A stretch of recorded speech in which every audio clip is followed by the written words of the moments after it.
Yes, I Boom. saw that. Now see it again. Alright, after the intro, I'll call on you to do the first Skyward Sword story. Okay. Okay. Alright. I call on you. Okay, Yeah. go ahead. I Sorry. gotta read this again. Alright. I like that Discord still prompts me. They're like, "Are you sure you want to open this? This is a link from the internet." And I'm like, "I'm the one that posted it, bro."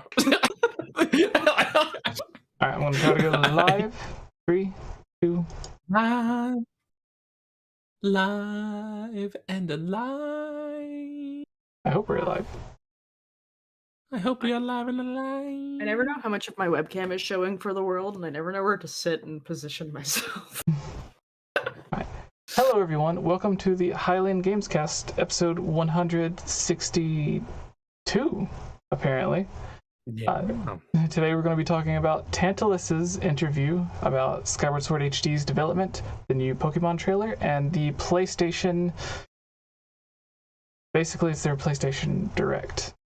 And, yeah, a lot of cool stuff was announced. We have some cool new details from the Pokemon trailer, but we're going to start with the Tantalus interview. So, Daniel, why don't you start us off with that? Sure, I'm Daniel. Yeah, we're all here. Everyone knows. We don't need to introduce ourselves. Everyone knows. I see all the names in the chat. They all know. They all know who's who. Except that TJ is not here. You're correct. So this is an article, that comes from Zelda Universe, in which they are citing an episode of a podcast as their source. They're citing Nintendo Everything, who cites the episode of the Fragments of Silicon podcast on an interview that took place with Skyward Sword HD's developers, Tantalus Studios CEO. Could I have made that a more convoluted headline? Maybe. So, if you guys remember, Skyward Sword HD came out last summer. It was a good game. CEO of Tantalus, Tom Craigo, he was on an episode of the Fragments of Silicon podcast, and he talked a little bit about development difficulties, which actually I was most surprised about. But I'm just going to quote the article from here instead of trying to sum it up in a weird way. So the most obvious and instant noticeable development being the enhanced resolution up to 1080p and the frame rate of 60 frames per second as opposed to 30 in the original. These posed its own trials, as Craigo explained. It was difficult, increasing the frame rate, boosting the resolution. These were significant technical challenges. In doing that, you've also got to up-res the great majority of textures in the game, so we spent a good chunk of time on art. There was a significant component when you take a very old game and try to bring it to a new platform. Even where a new platform is more powerful, it introduces almost line-by-line technical challenges that need to be resolved. It was a complex project. He then goes on talking about the difficulty of mapping the motion controls to button controls, and just that it was apparently technically challenging to get the game running in that resolution and that frame rate, which I brought this up to Jess because I was really surprised hearing that, because I feel like, considering what you can do in like Dolphin, that that doing that wouldn't have been such a technical undertaking. Do you know what I mean? But I'm also not a game developer, so like I don't know these things. What do you guys think? Any thoughts on this about the old Skyward Sword? Obviously the game turned out good. They got that steady frame rate, but yeah. Jesse. Yes. What do you think? What do you think?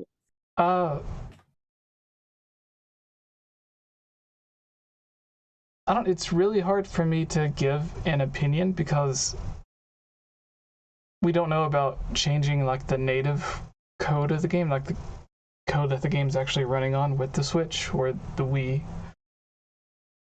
to make it so that you can have traditional controls.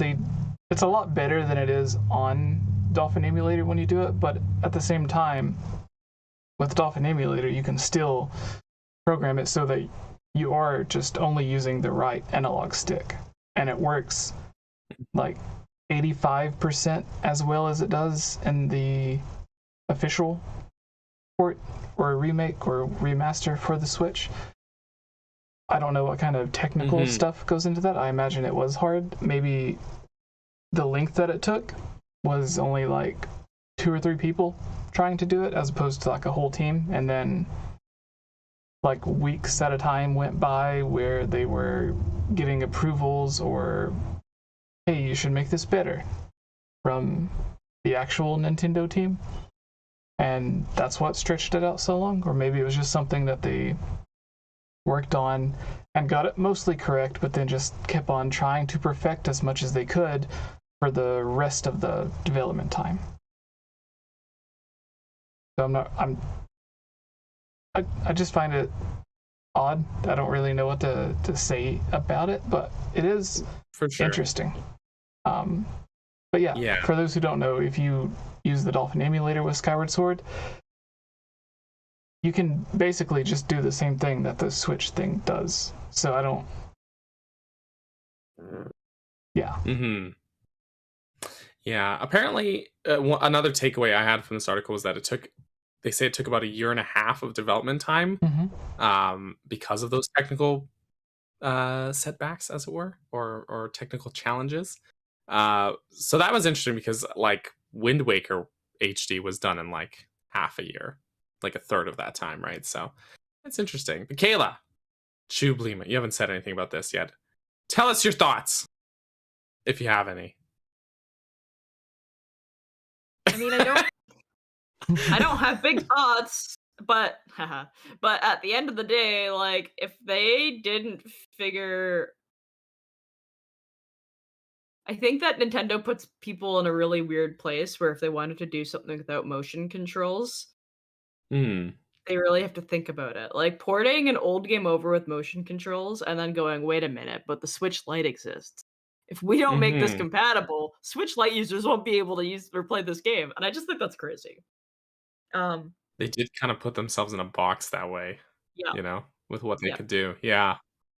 Absolutely. And I don't know.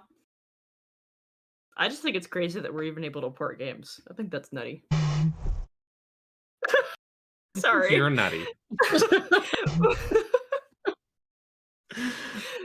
It's my very technical breakdown. It's nutty. No, that's pretty much like I'm not a game developer. I don't know these things, and I always assumed up until reading this article that it would probably have been like I just always figured it would have been a smooth development process. It was like, okay, we've already got the game done. We're just, upscaling it, throw in those button controls, make sure the frame rate's steady at 60, and then you're good.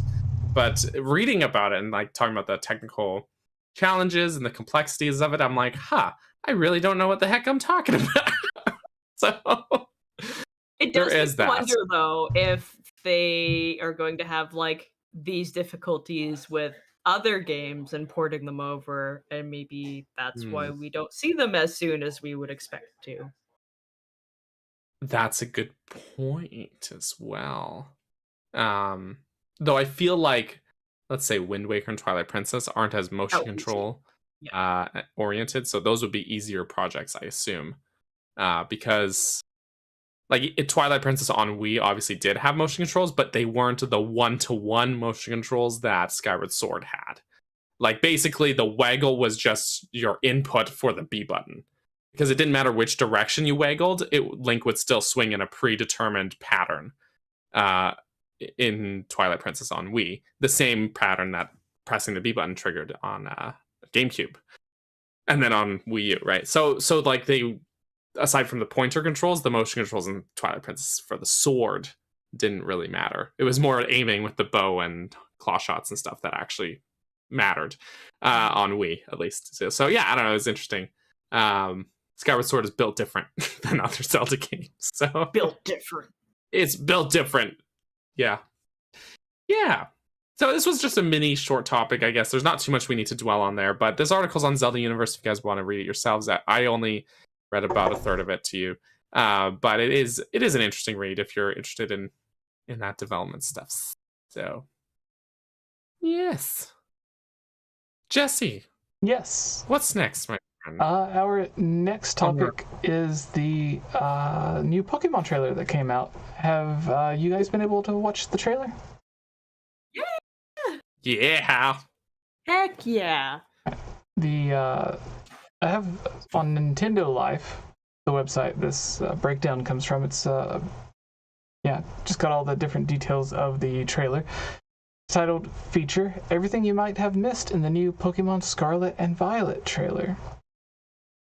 And it starts with naming off all the different Pokemon. Lechonk, a Pokemon based on the Iberian pig, which is black. It's based on the pig from Wind Waker. Yep, 100%. It is the Wind Waker. We have Myriaden, and Coradian. I don't know how to pronounce those. I apologize. Professor Turo and Sada and Palmy. Yes, Choops?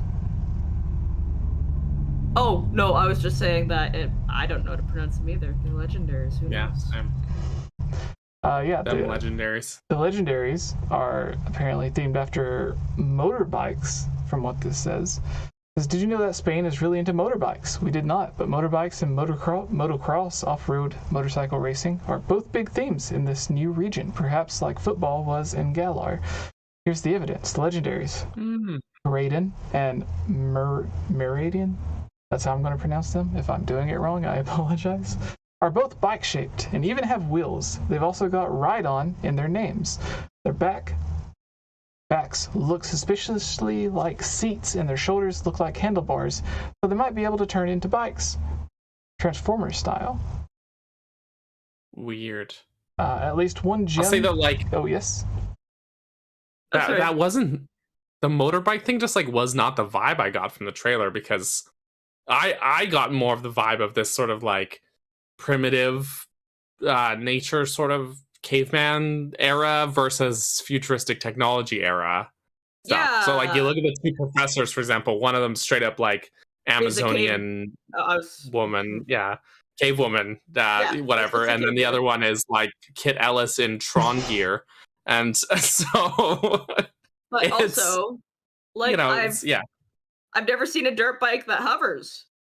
Me neither. Tell me that, Nintendo. Yeah, he's got like one of them has like thrusters on the bottom, like a freaking spaceship. You know, it's really weird. It's really weird. So yeah, I don't know. That was the vibe I got. Was like this sort of. I can kind of see like the red one. Its chest. Reading it. No, the red one. Its chest does look like a wheel. So I guess that's where they're coming from. But other than that, I don't know. I can definitely see the one that looks like it hovers, but. Maybe the blue one that's hovering looks like it might be riding a motorcycle. It rides on you. That's There's already a Pokemon called Rhydon though, so there is that. Putting that out there. There's Rhyhorn and Rhydon. It also makes a point to mention the Pokemon centers look like petrol stations or gas stations with non-linear explanation. Or exploration. Has a quote. Right. The newly published Pokemon website has this to say: you can experience a new style of adventure with a world that you're free to explore at your leisure and not in an order dictated by the story. You will, of course, journey to hone your skills as a Pokemon trainer, but many more discoveries and stories await you. Meet a variety of people and Pokemon and adventure in the world of Pokemon the way you want to. So, something worth noting as well, that was not in the trailers, but is on their website. It's only like kind of hinted at in the trailers, but apparently functional working online co-op is supposed to be a thing here in this game. So, which Legends did not have, but Sword and Shield kind of dabbled in or tried to. Yeah, tried desperately to. They had the dungeons, so I mean, pretty fun. Yeah. But I mean, like, if you're actually able to do like co-op, like out in the overworld together, run around together, battle and catch Pokemon together, like that's way more ideal than just doing like the raid battles, and whatever that you could do in Sword and Shield, right? So, yeah, I'm looking forward to that. I think it'll be fun.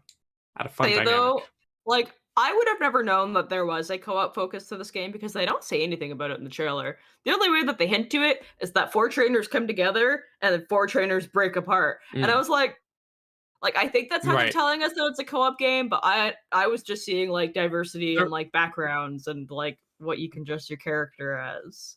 Yeah. Counterpoint, there is like a glimpse, it lasts like 2.1 seconds or something, of an NPC in the trailer, and his text bubble that comes up, his text box is like, science is amazing. Did you know you can connect online with friends or something? It was like some blurb like that, which I think was also meant to hint at it, but it like flashes on. I had to like pause the video to read what he was actually saying, you know, because it went by so fast. So Yeah. I feel like they didn't convey properly what the focus online multiplayer wise actually was, but Well, they have a quote on their website go on that says, Pokemon Scarlet and Pokemon Violet allow multiplayer gameplay with up to 4 players. Along with series staples such as trading and battling Pokemon, you will be able to explore the various locations of the region in these games with other players.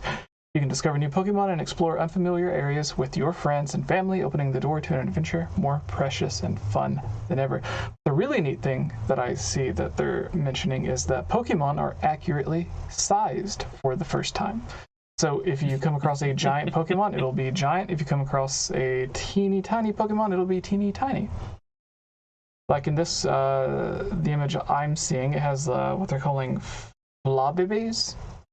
I don't know, which just looks like 𝗶𝗶𝗃𝗄𝗃, yes. Just looks like little flies that are like 10 centimeters, and they actually look 10 centimeters. Whereas in normal Pokemon games, like I forgot its name, but there's that giant whale Pokemon that's just like the same size as a Pikachu. And then when you're battling it, or if you look at its actual size, it is really, really huge.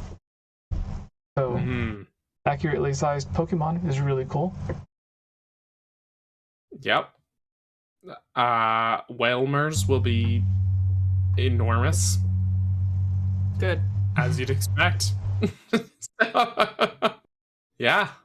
And going on what 𝗍𝗵𝗲 mentioned, the past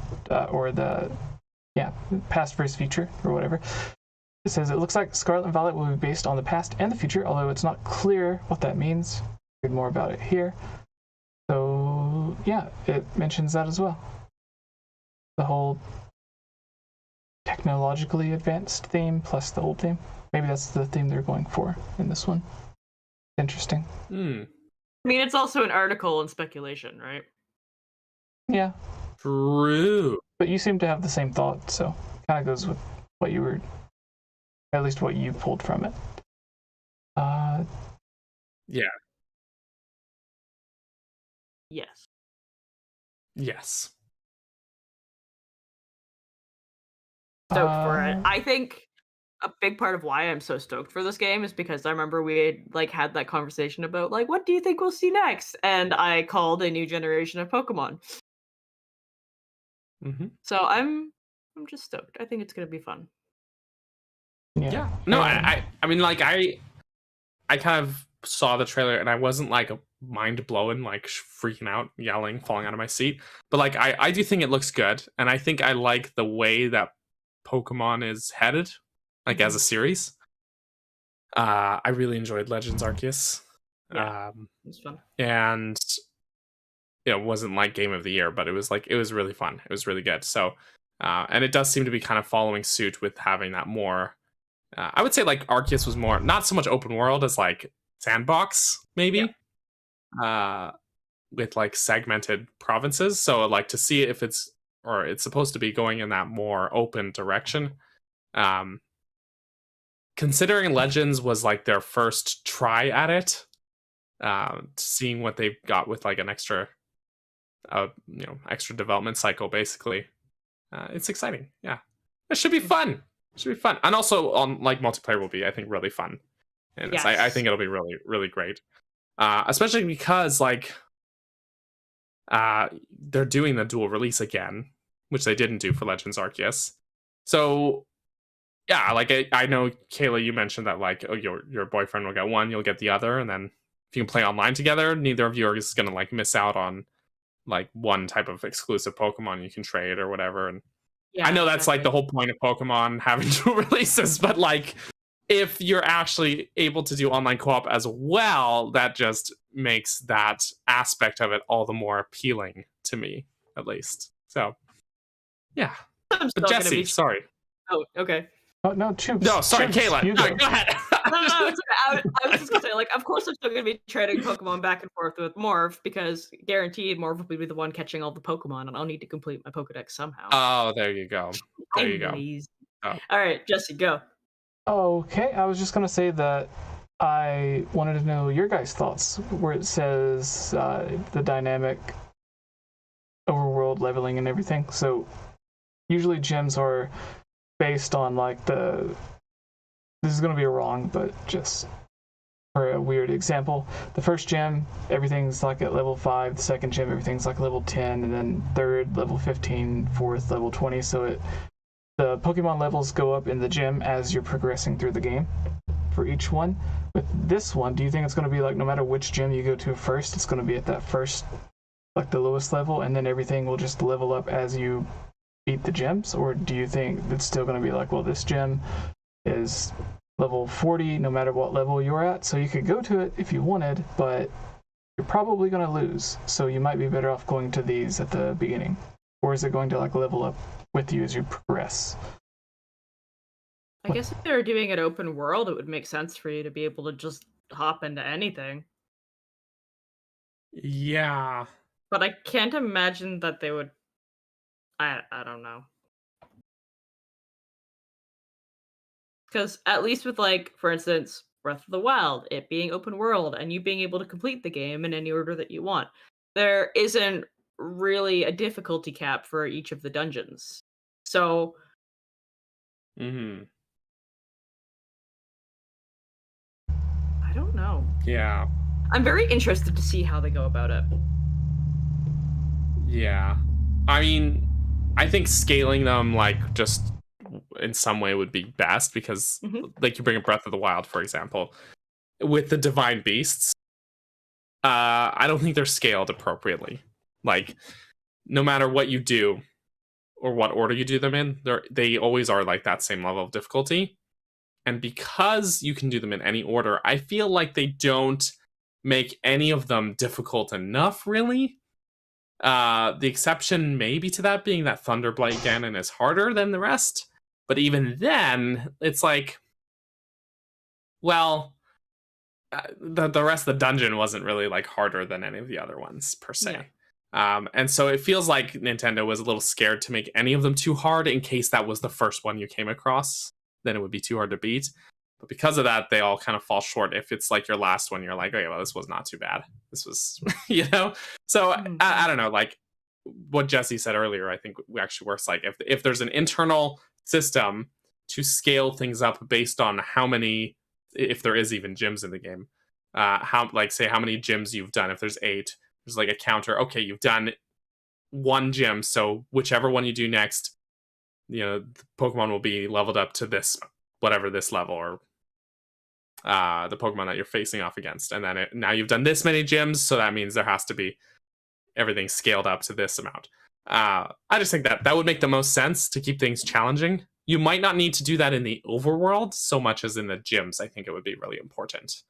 But I think like Legends was decent with its overworld scaling, and that, like, you know, most things you could get away with not fighting most Pokemon in Legends Arceus, but then you'd occasionally have like one of those alpha ones, which are like gonna beat the crap out of you and just murder you out in the open. And but then you can like sneak around it and avoid it altogether if you want. And I think that worked just fine. I think that was good, actually, because then it's like, oh, like everyone remembers that Snorlax in the first area, because everyone got absolutely bodied by it. And then later you're like, okay, I'm going to go back to that spot now and try and catch it or whatever. And it's super satisfying to do because you encountered it early on and got absolutely bodied. So I think having just like a really difficult thing early on can make for a good payoff later, to be honest. So yeah, I think in the world is less important for the scaling, or not less important, still important. A different approach from the gyms, for example. If there are gyms, even, which I think there will be, but I think there will be. Well, it said there was gyms. Yeah, if they didn't do gyms, it'd be really weird. Yeah, was it? Yeah, I can see like Legends not doing it because is like a spin-off almost, but yeah. Sun and Moon had didn't. like they There's- weren't like gyms, but they were similar, weren't they? Yeah. They had like the island trial things or whatever they were called. But they Yeah. were basic. There was like the stand-in for gyms. It was like the equivalent to them, right? So yeah, if they wanted to do like something different, but like there has to have something to fill that sort of progression feeling, I guess. You know? Yeah. Yeah. That's all. I'm done talking. I'm sorry. Talk too much. Talking. Done Are talking forever. we ready for the PlayStation State of Play? Or it's PlayStation Direct? Whatever you want to call it. Right. The not direct. Totally I not love the direct. PlayStation Direct. Yeah. Yeah. Does anyone have a page open with some of the stuff announced, or? Yeah, I posted like a recap. All right. Kayla, you do it. Yeah, You do it. I did the first. do Or no, recap. Daniel did the first. I did the second. You could do this one, if you would like. Do it. Chew it. Yay. So I actually haven't watched the State of Play yet because it happened. You just were Well- like, I loved it. Maybe she loved. I loved it. I haven't she watched it. Direct. She loved looking at what was announced. PlayStation Maybe. Direct. Maybe. Yeah, I haven't watched it yet. That's because it came out while I was working, and then I got home, ate dinner, and That's now fair.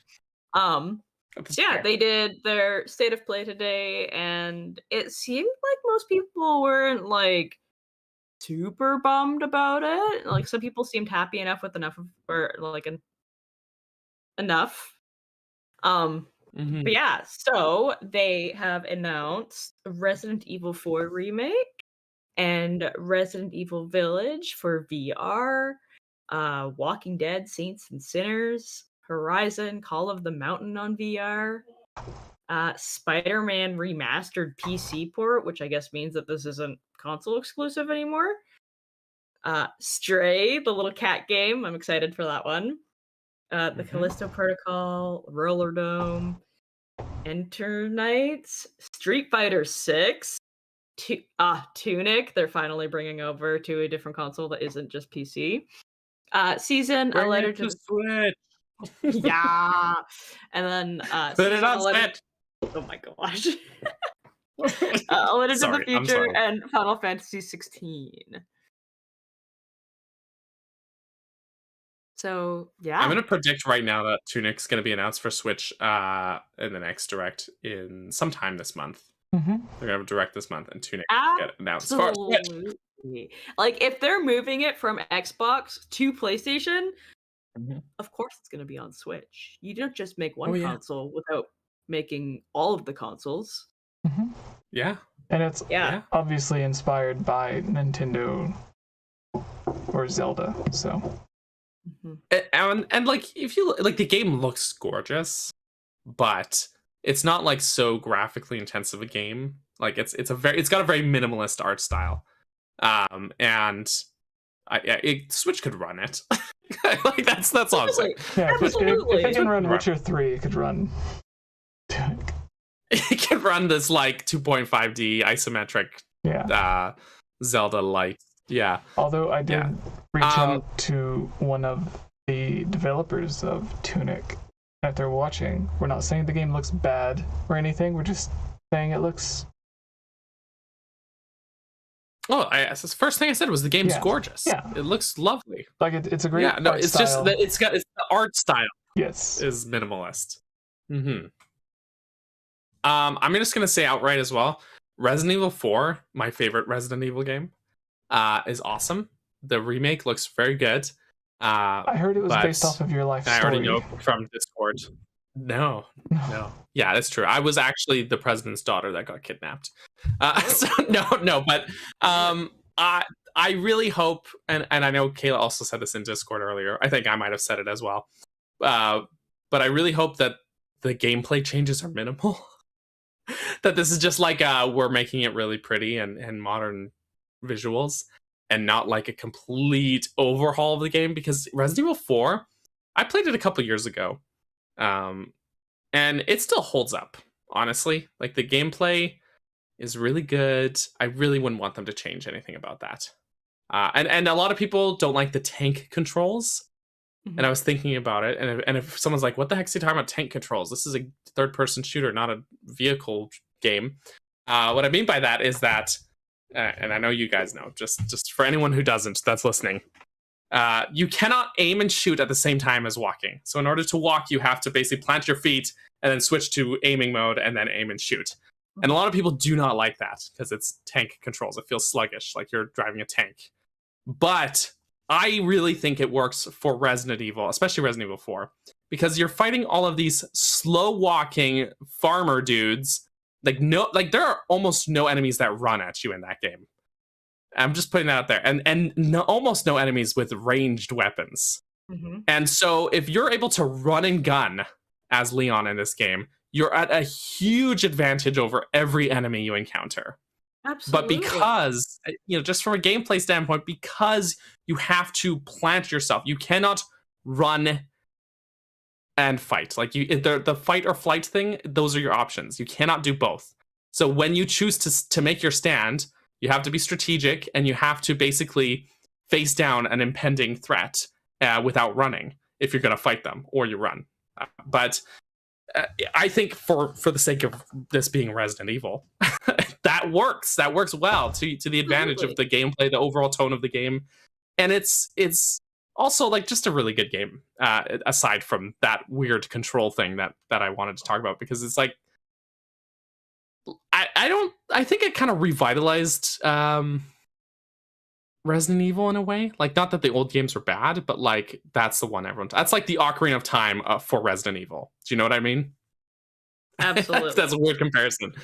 But yeah, I want them to keep Leon sassy because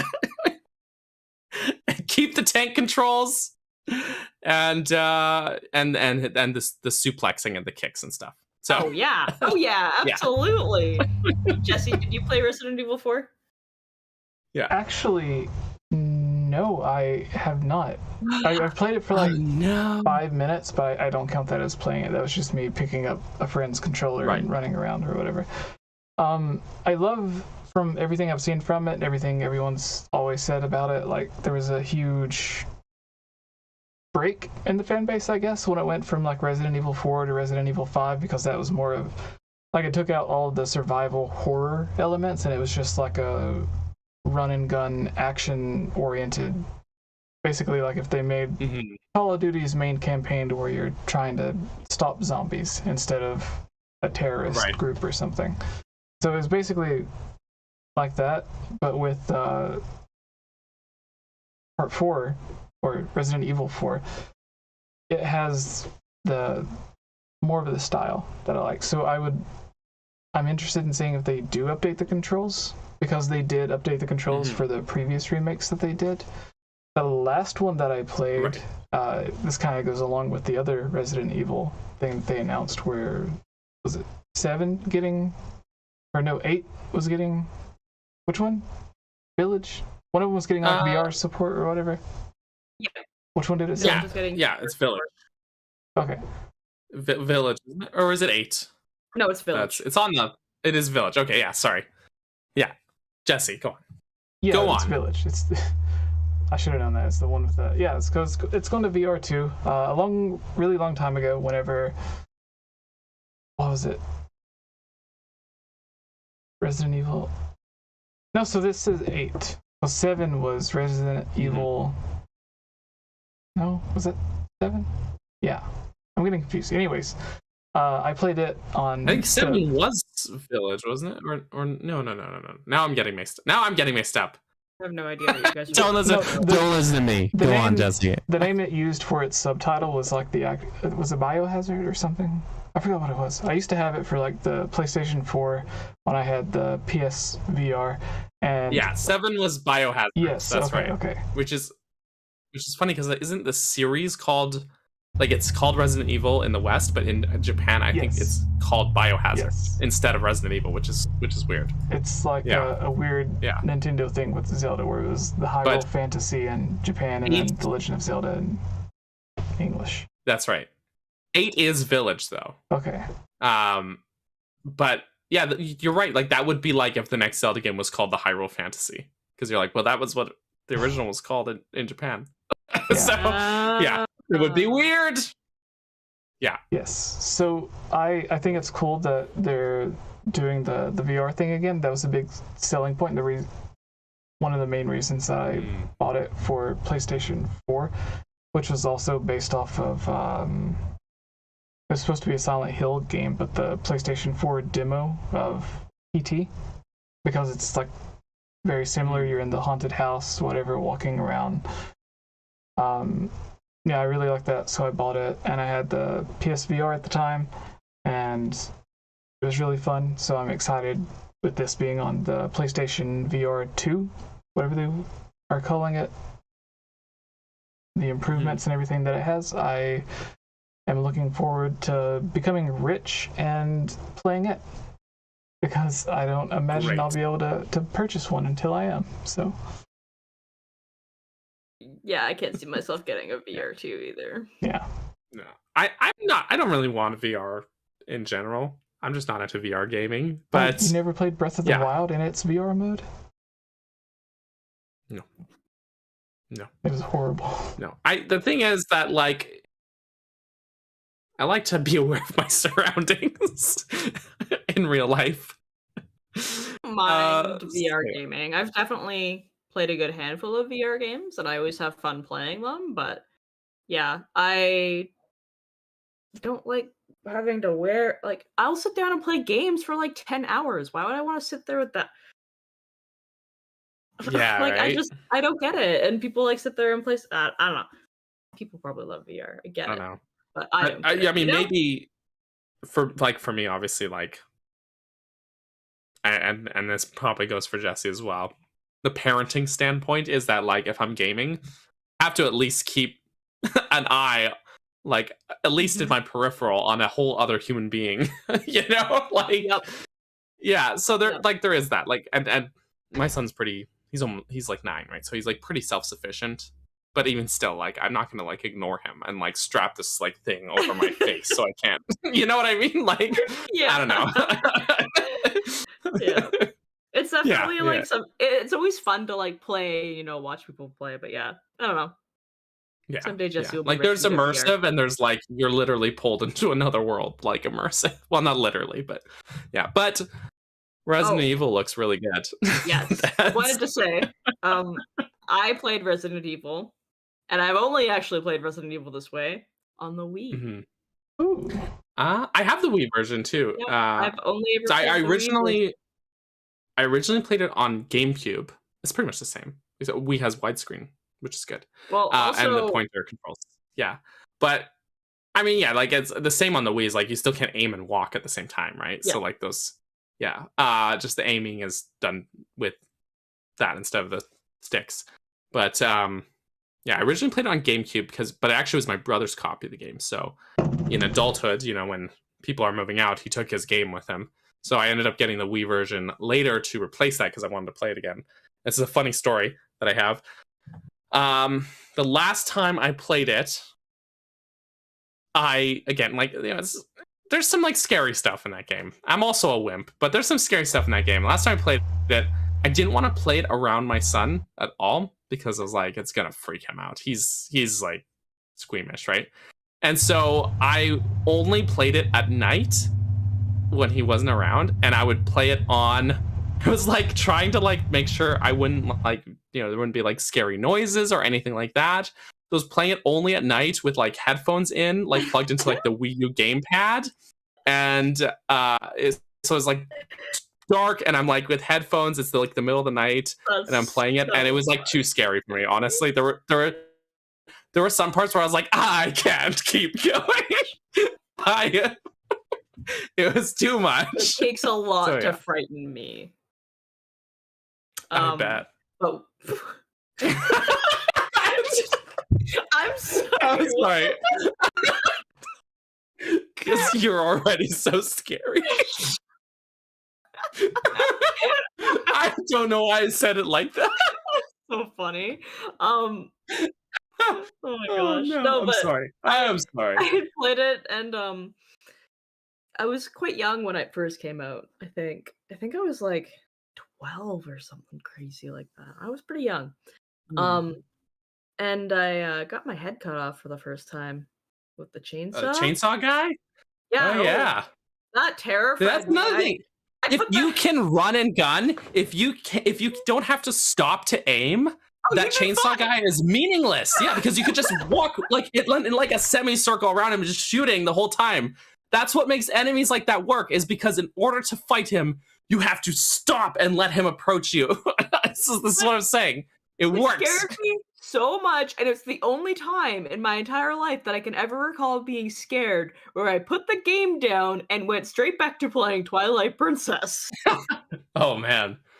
Okay, the big nope moment for me in Resident Evil 4 is kind of later in the game. Sorry, a little bit of spoilers for a game that came out in 2004, guys.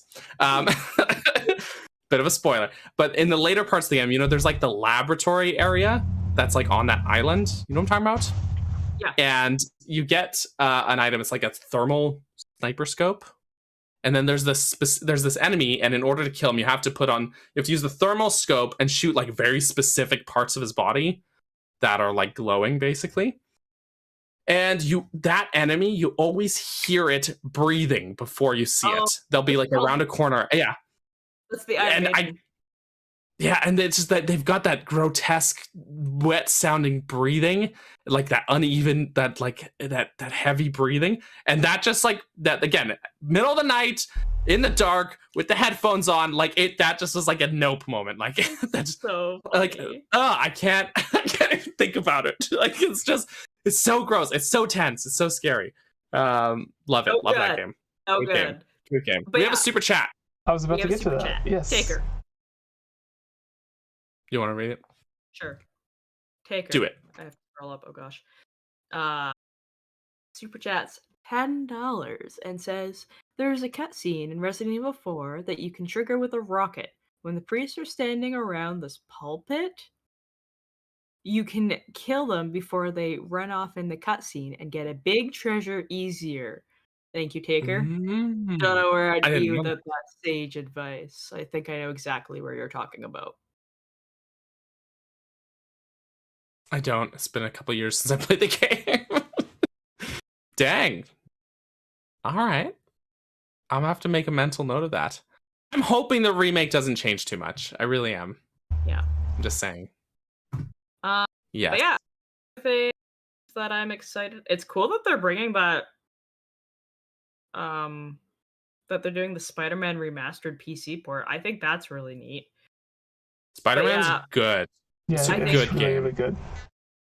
I think out of all of this, the only thing that I'm most excited for, and like Resident Evil 4, and then I think Stray, like those are my two, like definitely play. Tunic? Well, I guess you already got Tunic, so you don't need to be excited for that.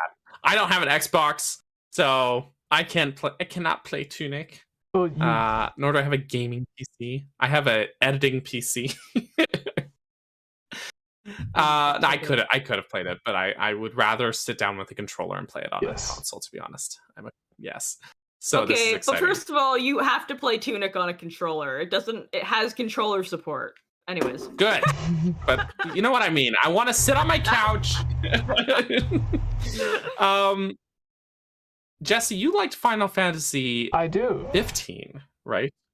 Yes. So what do you think about Final Fantasy 16? I think it's odd because it looks better than Final Fantasy 15, but I was looking at... It's this next one.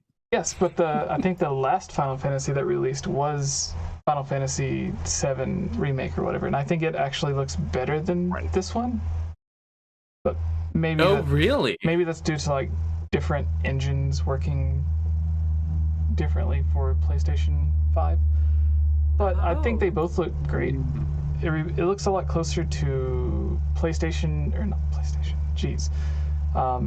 Final Fantasy 15 had a movie they released alongside the game called Kingsglaive, and the trailer looks a lot closer than the actual movie did, because when you're looking at the movie, it's the same characters and everything from the game, just like a lot more detailed. If you just had like 5 or 10 PlayStation 4s playing the game instead of just the one. Like that's what the movie looked like, and this is getting even closer to how their movie looked. I'm really excited about it. There's a lot of old fan favorite summons that they have running around when I was watching the trailer. The combat system is interesting. It seems a bit different than 7 Remake or 15? Yes, 15. So I'm excited for it. I don't know if I'll end up getting it. I do want to play it, but I'm not rich, so that might be another game that just has to go to my wish list. So yeah. But overall, I am excited for it. I'm excited for you. Thank you. But let me tell you about this game, about this cat.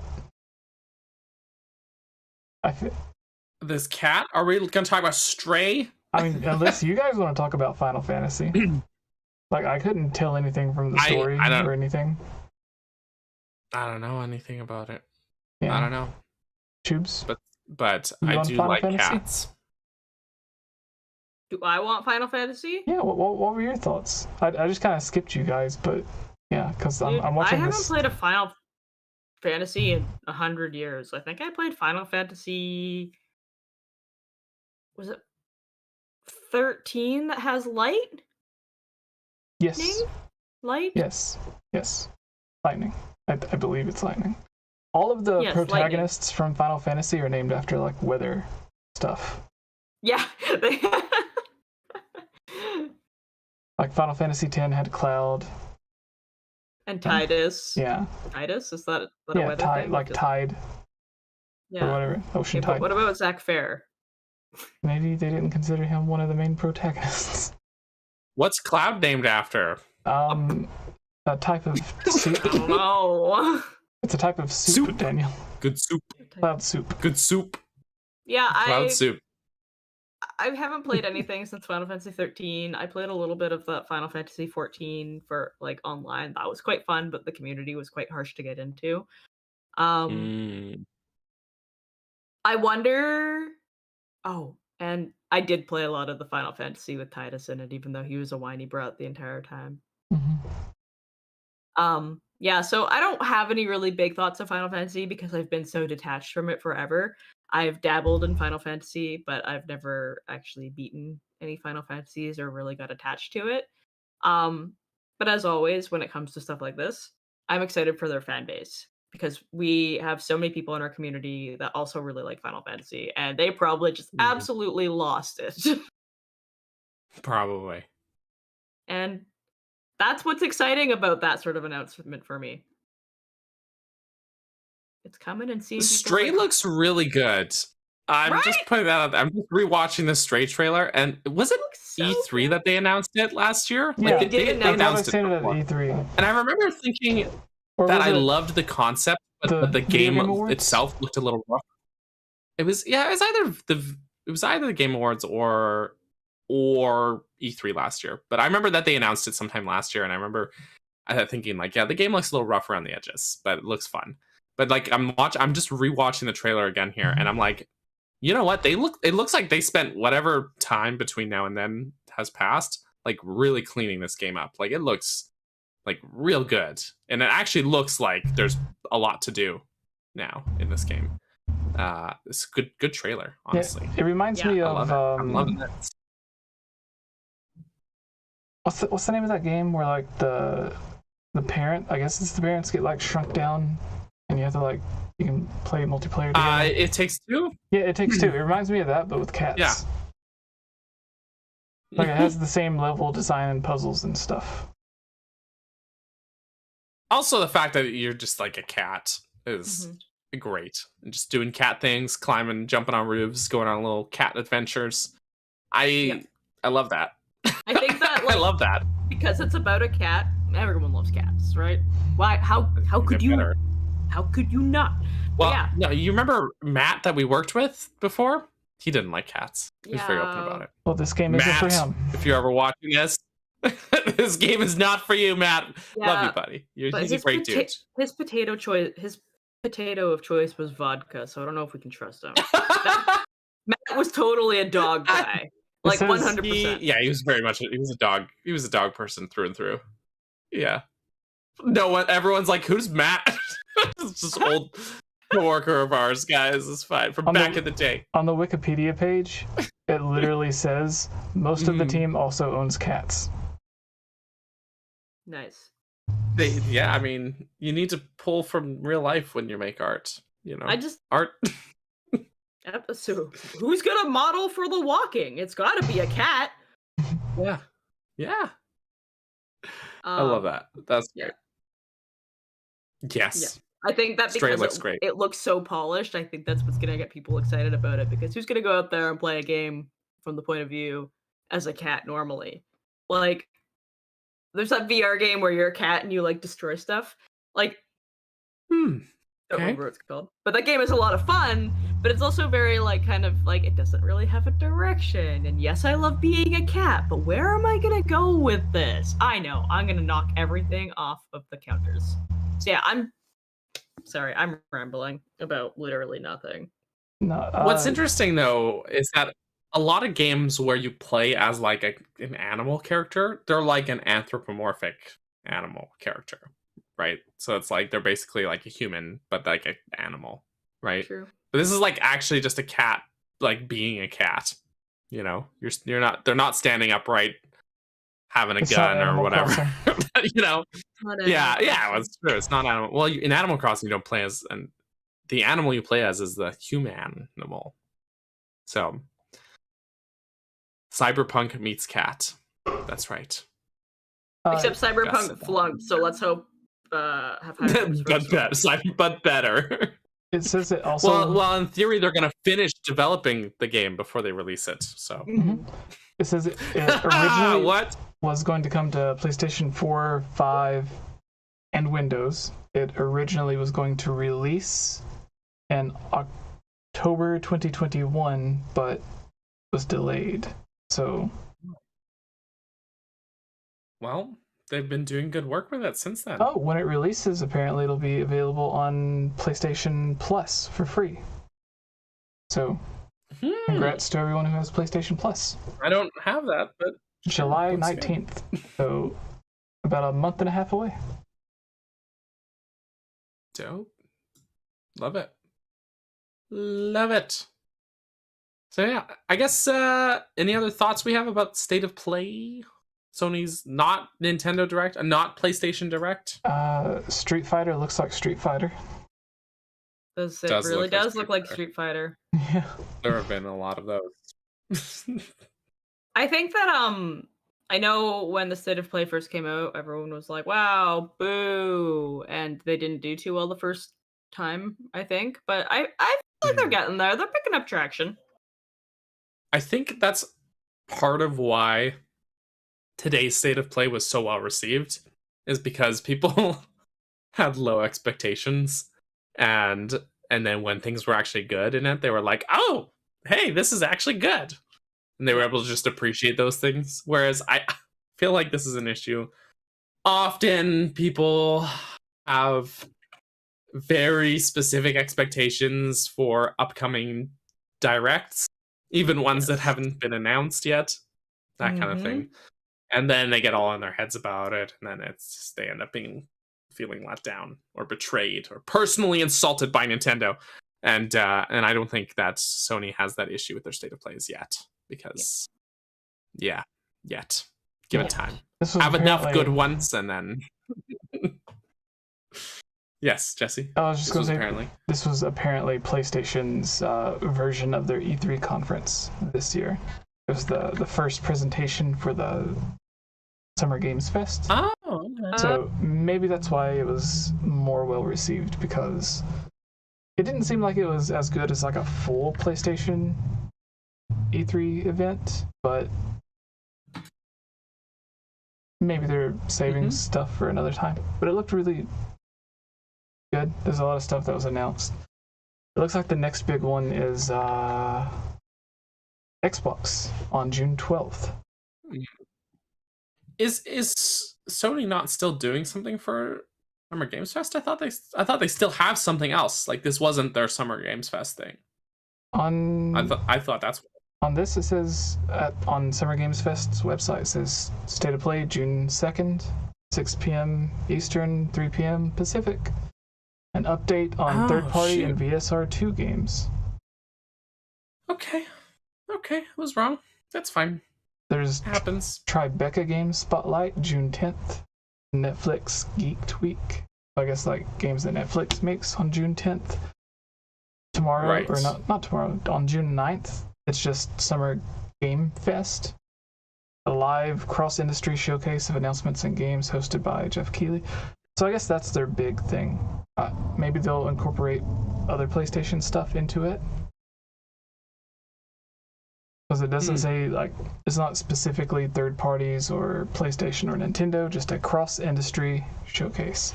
So I imagine we might see something from PlayStation there as well as Nintendo or Xbox. But mostly third-party stuff. So, balls in your court, Nintendo, when you gonna announce your Direct? The day before it goes live. Yeah, I'm still hoping for June 8th. Which day is that? But we got a super chat from another one from Taker610, King of Super Chats. A DMC5 dev is helping with FF16, Final Fantasy 16 combat. I see it. I can see it. Interesting. I never played any Devil May Cry, actually. I think I played the first and second one when I was younger. It definitely has a little bit of like that vibe. Yeah, I played the second one. Was Devil May Cry the one that actually was gonna be part of Resident Evil, and then they like kept changing it, and then they're like, no, this is not Resident Evil. This is making its own thing. No, I think it's definitely a vampire. Yeah, because they kept changing it and changing it. Oh, I might be thinking of a different. I might be thinking of a different series. There is at least a game that started out like that, and then they were like, "No, this is too different. We're gonna make it its own series." But I might be wrong. Yes, you are correct. Sure. It says first hinted at in early December 1999, Devil May Cry started out as the earliest incarnation of Resident Evil 4, initially developed for the PlayStation 2. The game was directed by I cannot pronounce that. After producer Mikami requested him to create a new entry in the Resident Evil series. So yeah, maybe it just diverged too far from the horror thing, and then luckily we ended up getting the real Resident Evil 4. Yeah, oh my gosh. Which was also great. Can you imagine if Resident Evil 4 was actually Devil May Cry? That would have been the worst Resident Evil game ever. But it ended up being a good game on its own merits, being not Resident Evil, right? I think so. That was the right choice. They were like, this game's good, but it is not Resident Evil. So let's just call a spade a spade. Yeah. So that was a good choice. Hard choice. I knew it. I thought so. I thought it was. That's so funny. I thought you were just like talking to dogs or something, but you were actually right. No. I've seen video games. No, anyway. Shall we move on? Let's do a tier list, right? Oh yeah. Yes. So this one is going to be a little different because we're not going to talk dungeons this time. Everyone's going to be like, whoa, we're going to rank something else. How do I do this again? Not food this time. I'm going to show your monitor. I'm going to share my screen, Jesse. Are you ready to receive my screen? In 2 seconds. All right. Receive it now. Okay. Can y'all see that okay? We have it, yes. We have the screen. Okay. This is today's tier list. Instead of dungeons, this is the Goron tier list. I don't know any of their names. That's fine. I'll take you through it. So we're originally we were gonna do this last week with Joe, but we ran out of time. Basically, we were taking too long to talk about other stuff. So Joe and I gushed about Metroid for too long. So instead, we're gonna do it today. We're gonna rank. I actually took the time to add more Gorons into this list because more Gorons is better Gorons. So I think we're going to start at the bottom, work our way up from the earliest incarnations of Gorons to the newest. So Daruk will actually be the final one we place. So we're going to start here. Darunia, I think he is A tier as well. The fact that he loves me and I am one. his brother and he wants to hug me makes me very happy. 10 out of 10. But counterpoint, you play him Saria's song, and he dances his heart out, which might bump him to S tier, to be honest. Absolutely. Oh my gosh. How could I have forgotten that is actually the best moment in any Zelda game ever? Yeah. The man just dances. He said, "Oh, that is a hot beat. That is a hot beat. That is a hot beat." Yeah. That's what he says. Yeah. Also, he's the fire sage. That's all good. He fights a dragon, maybe dies, but he dances. He dances. Okay. Also, from Ocarina of Time. So we're in agreement about S tier for Darunia. Oh yes. Yes. Also, from Ocarina of Time, his brother bumped him. This one you might not be able to tell from the image here, but that's because. No, this is Big Goron, aka the man who makes the Big Goron sword. You can't tell because I had to shrink him for this. he's regular Goron. he's just regular size. but I promise you, it's Big Goron. Oh my god. What do you guys think about Big Goron? Where would you place it? I might say B for Big Goron. Yeah, no, but B, he gives you a Big Goron sword, but you gotta get him eye drops first, so that's annoying. Also, well, I feel kind of bad for him. He's bigger than the rest of his kind. He can't go anywhere. B for big. B for big. Yeah, realistically, when 𝗷𝗃𝗃𝗄𝗆 was attacking, he could have just reached his hand down inside the volcano and picked it up like a worm or something. Right. And be what was he doing? He couldn't. His hand's too big. 𝗷𝗃𝗃 is way down in the fire temple. Okay, he can't get his hand in there. Come on. The other Gorons have to bait the dragon out. Yeah, and he doesn't do you think he talks crap about his little brother? He does. He's like, well, he says he's a good blacksmith, but I'm actually the better blacksmith. Yeah. No, he's right though. Yeah, he is right. Because his brother gives you he's right.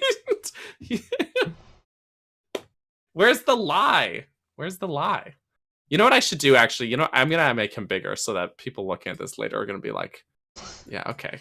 We'll make him... Who's this regular looking Goron? Here, we'll make him bigger. There we go. Okay, what do you think? B? Or should we bump him? I mean, I'm fine with him being B. He doesn't really do anything for me. He's kind of inconvenient. I get the sword, which is cool. But then it breaks. Oh yeah, I forgot. No, I messaged Goron sword Joe does earlier not break. It's the giant's type. Okay. What? Yeah. So for those who are watching that don't know, last week we had Joe 𝗟𝗃 on the podcast. Daniel had planned this segment for when he was on, for obvious reasons, and I messaged him earlier to ask what or who his favorite Goron was outside of Breath of the Wild. And I'll let you guys know when he replies, because he hasn't yet. But I only messaged him right before we started. So that's fair. So I would say the Big Goron sword is S tier weapon, but Big Goron is a B tier Goron. I guess that's where we're going. All right, we're moving on to Majora's Mask, the Elder's son, aka D. Totally a D. That's a D tier Goron. Go lower than D. I would gonna put him lower, he's just peeking into literally just throw the whole character out. He cries the whole time, and then he starts to sing. So he's not. We gave Darunia S for dancing, but we're criticizing him for singing. Do I have that right? So when I streamed Majora's Mask, it was my first playthrough, and this baby was crying so much. What? No, I didn't want to interrupt you. I was just gonna say I'll be back in 2 seconds, but. All right. Stop complaining about Goron. He's just a baby. I punched this baby so many times. No! And I didn't mean to. And I was like, Goron, so just flaming fist into this baby. Oh, no. Okay, but counterpoint, when you win the Goron races, he gives you a bottle of gold dust, which is awfully nice. Isn't it? Isn't that nice? Is it though? Not nice enough to make up for the crying. Yeah, he's a D tier. He's going to D tier.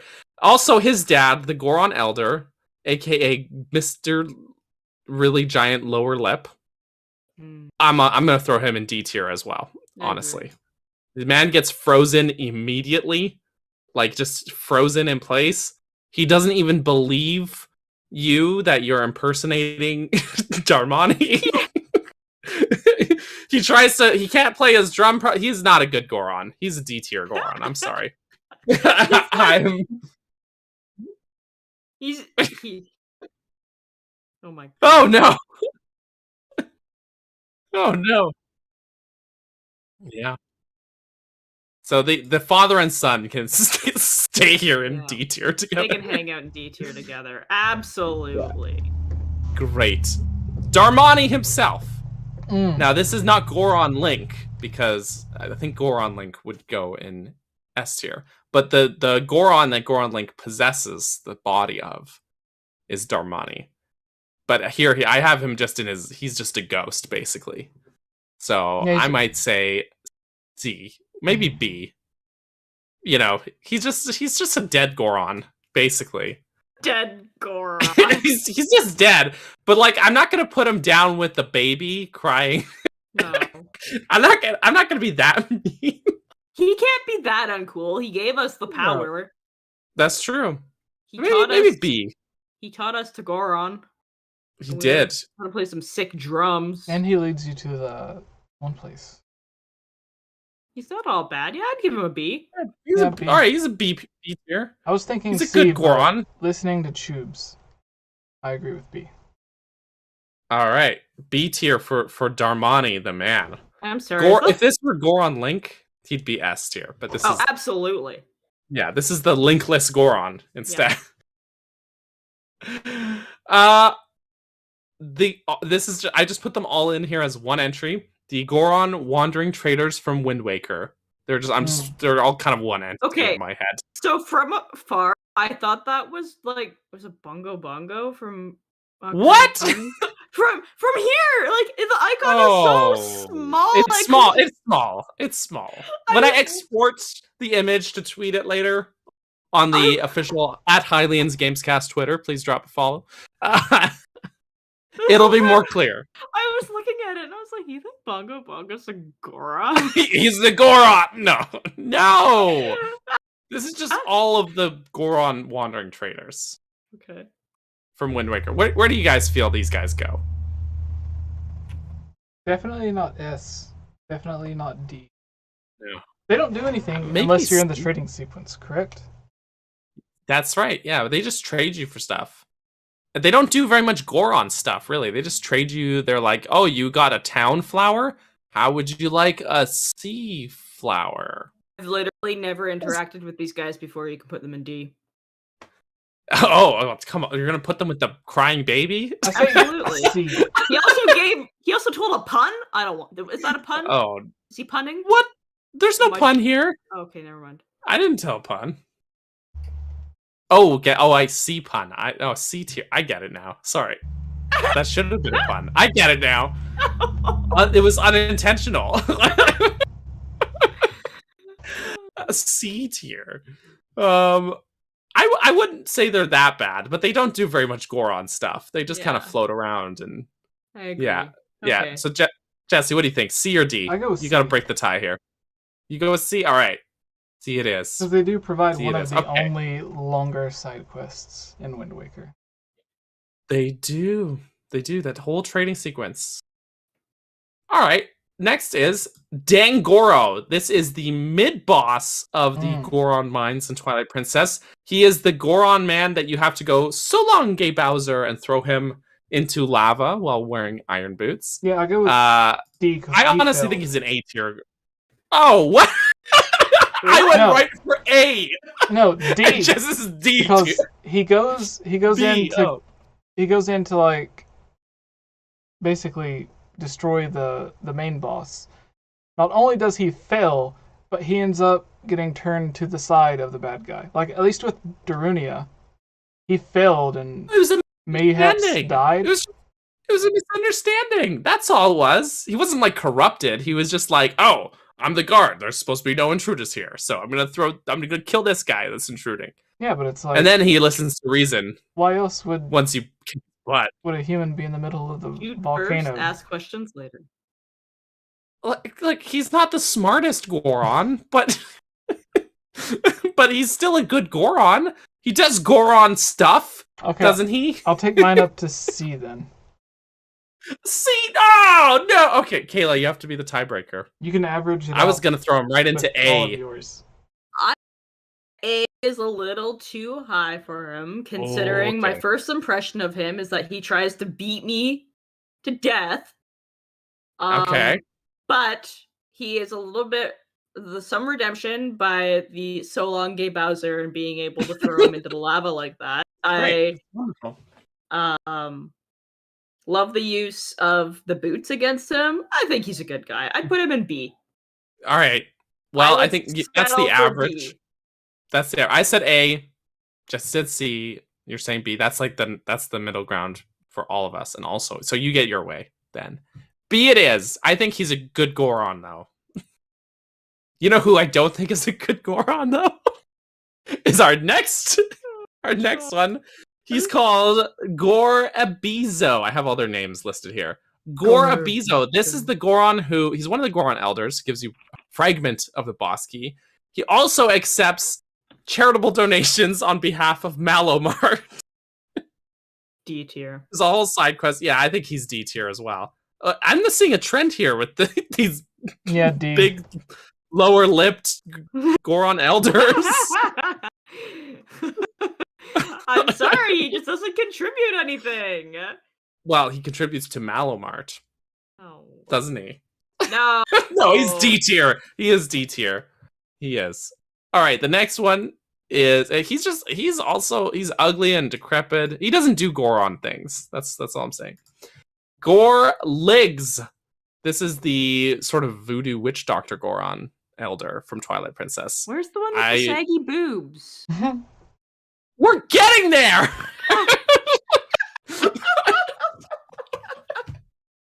Okay, continue. We're gonna get to it. All right. This guy though, he's like the witch doctor Goron. He can supposedly see the future. He says, at least. But I'm gonna throw him in D tier. What do you guys think? I would put D for him. D tier. We included him, but it's not like he does anything. He gives us a key. Thank you. Right? Yeah. Not even a key. He gives us a third of a key. This is 𝗏𝗏𝗃𝗀𝗃𝗀𝗃. He is the smallest of the Goron elders from Twilight Princess. He's the smallest of the bunch. He's the one that's got like steam coming out of like these like pipes, like these like geysers on his back. Oh yeah, he's steamy boy. Yeah, he's a steamy boy. I'm just D. All of the Goron elders apparently D tier. The elders and the babies. We've got some ageist perspective here. Apparently. What do you think? Am I blind? I don't see the Goron I want. It's the next one. This guy right here, Goron. He's not sagging. He's got pecs. You sumo wrestle this guy. Yeah, he's got some. Look at those. There's sag there. There's sag and wrinkles. Look at that. He does. He does. Oh, unless it's one of the other ones that we already put in D tier. You know what? 100% disregard me. I don't know what I was thinking about, but it was... I 100% thought that there was one that was saggier. Oh my gosh, you're just getting all this saggy imagery in your head. I would say 𝗏𝗏𝗃𝗀𝗃𝗀𝗃 is at least a B tier Goron. Even he's way better than the other Goron elders. Yes. He fights you, and he actually contributes to the story in a meaningful way. Just putting that out there. Yes, I'd say B. B is reasonable. I 100% agree. Good. He's a good Goron. Now, Darbus is the Goron patriarch. He also is the boss when he's corrupted as Phyrus. He basically becomes a Balrog, but yes, but he's also the Goron man. He also punches a rock to unblock the path to the hidden village for you. But I don't like him that much, actually. I would say B, maybe C. But I like the boss fight. That might warrant a B. Boss fight is his redemption arc. He gets to be B. The opposite, though. He's his redemption arc, but he starts bad. Yeah, I go with B as well. We got nothing in A tier. We're just all these B tier Gorons. But they're all just B's basic fair. Gorons. Basic Gorons. All right. Phantom Hourglass. This is the Goron chief from Phantom Hourglass. All he does is quiz you on Goron culture, even though you just shored up on their island. I don't like him very much. C or lower, maybe D even. What do you guys think? What did you have him as? Or what? Initially was thinking C because I still don't think he's as bad as the guys in D. Fair enough. I feel like the Gorons in D are they're really setting a bar right now that you have to. You gotta do something pretty bad under that. you gotta be really bad to be in the D club. Fair enough. The moment you get stuck in the same lane as the crying baby, I think it's game over. Fair enough.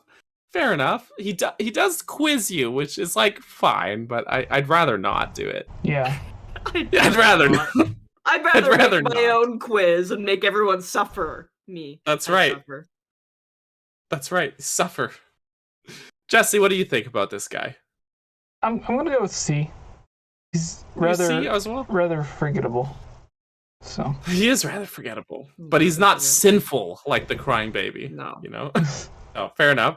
This one is Gongoron, who in Phantom Hourglass you actually get to play as him a little bit, which is pretty cool. Even he's kind of annoying, but then he gets a bit of a redemption arc. He gets a bit of he's got a bit of an ego, and then you help him out in the dungeon, and then he gets a bit of a vibe check, and he's like, all right, Link, you're cool. We're buddies now. And yeah, you get to play as him. Did I mention that? It's pretty cool. Yeah. I actually think Gongoron might be an A tier Goron. Oh, I was gonna say this might be a controversial opinion, but I would go with A tier. Our first A tier. Yay! The kind of annoying Goron that you kind of play as. Yeah, you kind of draw the line on the bottom screen, and it rolls in that direction. Yeah, he rolls around, and it's fun. It's fun to play as a Goron. And even he does start out annoying, but then he gets less annoying because he gets, character development. Growth.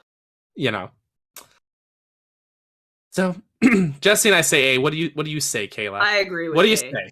I agree. I cannot contest. And also I think I stopped playing Phantom Hourglass at the part where you had to scream into the microphone. No. Oh, fair enough. All right, this is Skyward Sword time. Gortram, aka the Goron who runs the minecart minigame in Lanayru Desert, which I kind of don't like. I want to throw him down here in D tier, but then I look at who else is in D tier, and I'm like, well, he's not that bad. Maybe C tier. I was gonna say he's not that bad. Right. Yeah. No. Yeah. I agree with C tier. I have a really hard time putting anyone in D tier now. Looking at it. We've set a standard for D tier. Explain who this is again. He in Lanayru Desert in Skyward Sword. There's do you remember the minecart minigame that you have to do? Okay. He runs the minigame. Yeah, so you gotta pay him 20 rupees or whatever it is to ride these minecarts. Donkey Kong Country and was like, I really love that minecart. Yeah, pretty much. I'm gonna do that myself. That's correct. That's correct. Gotta say, I kind of love his hair. His hair is pretty cool. Yeah, he's got this whole Yeah. All right. On the other hand, we have 𝗏𝗏, the Goron from Skyward Sword, who I actually really love. He's an A tier Goron. Yeah. He's A tier. I love Oh, Jesse, do you not like 𝗏𝗏? No. When is B not liking something? Oh, no. How dare you? I think 𝗏𝗏's great. I love him. He's scholarly, you know?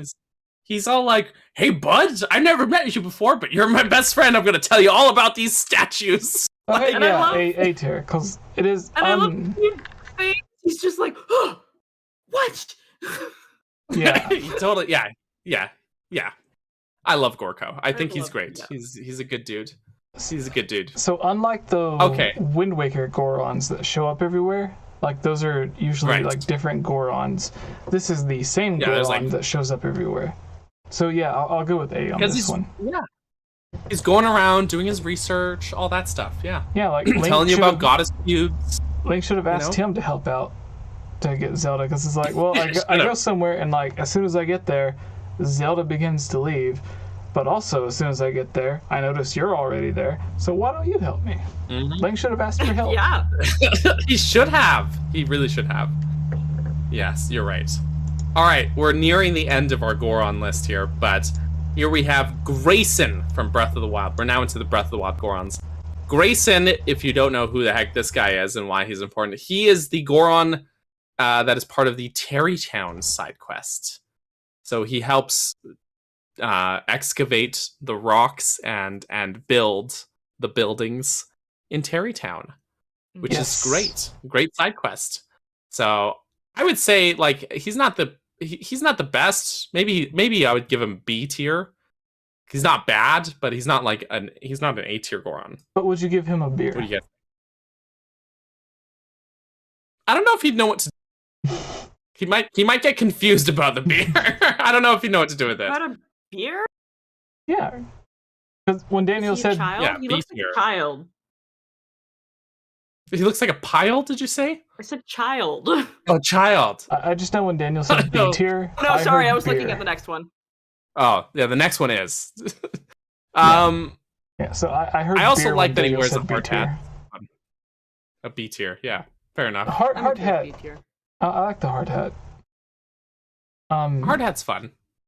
Also, did we give like Grandpa Goron? I forgot his name in Twilight Princess. The one who's mentioned with the saggy boobs. Right. Should he get an A just for like wearing at least some sort of clothing? That's a pretty low bar. Because all of the other ones are just straight up nude, almost. Usually they're wearing like a loincloth, it seems like, you know? I mean, so he's just got a longer one. Daruni is standing up there really proud. He's proud of what he's got. The Gorons don't have shame, and that's more power to them, honestly. More power to them. Alright, continue. Alright. Now, Grayson has a brother that comes with him to Tarrey Town. His name's 𝗏𝗄𝗏, and 𝗏𝗏 can go in D tier for all I care, because all he does is he takes the rocks that Grayson digs up and works hard for, and he runs a little gem shop in which he overcharges you for everything. Like, way marked up 𝗏𝗏. You think you're some kind of entrepreneur. You're not cool. So, that's my reasoning. D tier, he's just an annoying little kid who thinks he can mark up the value of gemstones. Yeah. Well, shame on you, 𝗏𝗏. Twerp. D tier. Yeah, he's D tier. It's like he's failing to do the same thing that what was his name? Twilight Princess. The salesman baby. With the entrepreneurial shit. Yeah. Yes, Mallow. Yeah. Mido kept coming to my head. I have no idea why. Mido? Yeah, Mido. That's not Mido. Yeah, it's not Mido. Mallow, yes. So it's like the wrong version of what Mallow did. It's like he went to one seminar and just forgot everything. He read the pamphlets to the seminar. And he's seen a pamphlet. Thought he had it all figured out. He's seen it. Exactly. He's seen it. Fair enough. Bluto, the Goron chief, who suffers from chronic back pain. Oh yes, yes. Oh, mood. Big really. Where do you, I'm not actually sure where to put him. He gives you Daruk's weapon at the end. He does seem to want to help, genuinely. He even gives you some elixirs and stuff. But he's also kind of got a bit of a grumpy problem, and that chronic back pain definitely holds him back. So, Yeah, but what do you guys he think? do to get that chronic back pain? To trying to single-handedly fight the divine beast. That's what he's been doing. I will say he does successfully what Pelison could not do, in that he basically invented the Goron's gem trading business. It's said in a lot of Breath of the Wild's backstory, they talk about they were doing their mining operations, and he's like, oh, everyone seems to like these shiny rocks, so what if we sell them to stimulate the Goron economy? Yeah, he also tells you about Yunobo. Yeah. He does. So I don't think he's a bad Goron by any means. I think he's probably a good guy, but I go with I don't know. I just get a vibe from him. You're gonna say B? I'd say B. C All right, B is for fair. me. C.5. I think B is. I'm gonna stick with B now. I initially thought C because I think that we have too many people that just get slotted into B because we don't want to put them any higher or any lower. Yep. Yeah, that's true.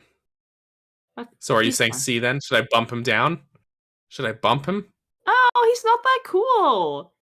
He's not that cool. He's not very memorable. I don't even really know what he looks like from that little photo, and I can't recall from my memory. He's old. He's about 50% arms. Yeah, he's got a lot of arm. He's got a lot of arm. That's him. All right, that's fair. We'll leave him in C here. He's not bad. He's not D tier sinful, but what's his name? But he's not cool enough. Bluto. Bluto, thank you. Oh, BLUDO. Basement Band in the chat says he helped me in that journey. Laugh out loud. S for me, no apology. Oh. That was older. I wonder if that was about the Terrytown one. Not the child, but the other guy. Okay. The other. Oh. Maybe. Maybe. All right, now we're on to it. Yunobo. Yunobo's such a sweet kid. I think he's A tier, to be honest. I think he's an A tier Goron. A lot of people think he's annoying. I don't think so. I think he just needs to find his courage, and then he does find it. Yeah. And that's heartwarming. Sweet. He is sweet. What do you think, Jesse? You're really thinking over there. Yeah, because he's the only Goron that goes out to help Old Man Goron. It's true. It's true. Alien Rope is telling us that we should be rounding up the Gorons. Should be rounding up? No! Yeah, I go with A tier.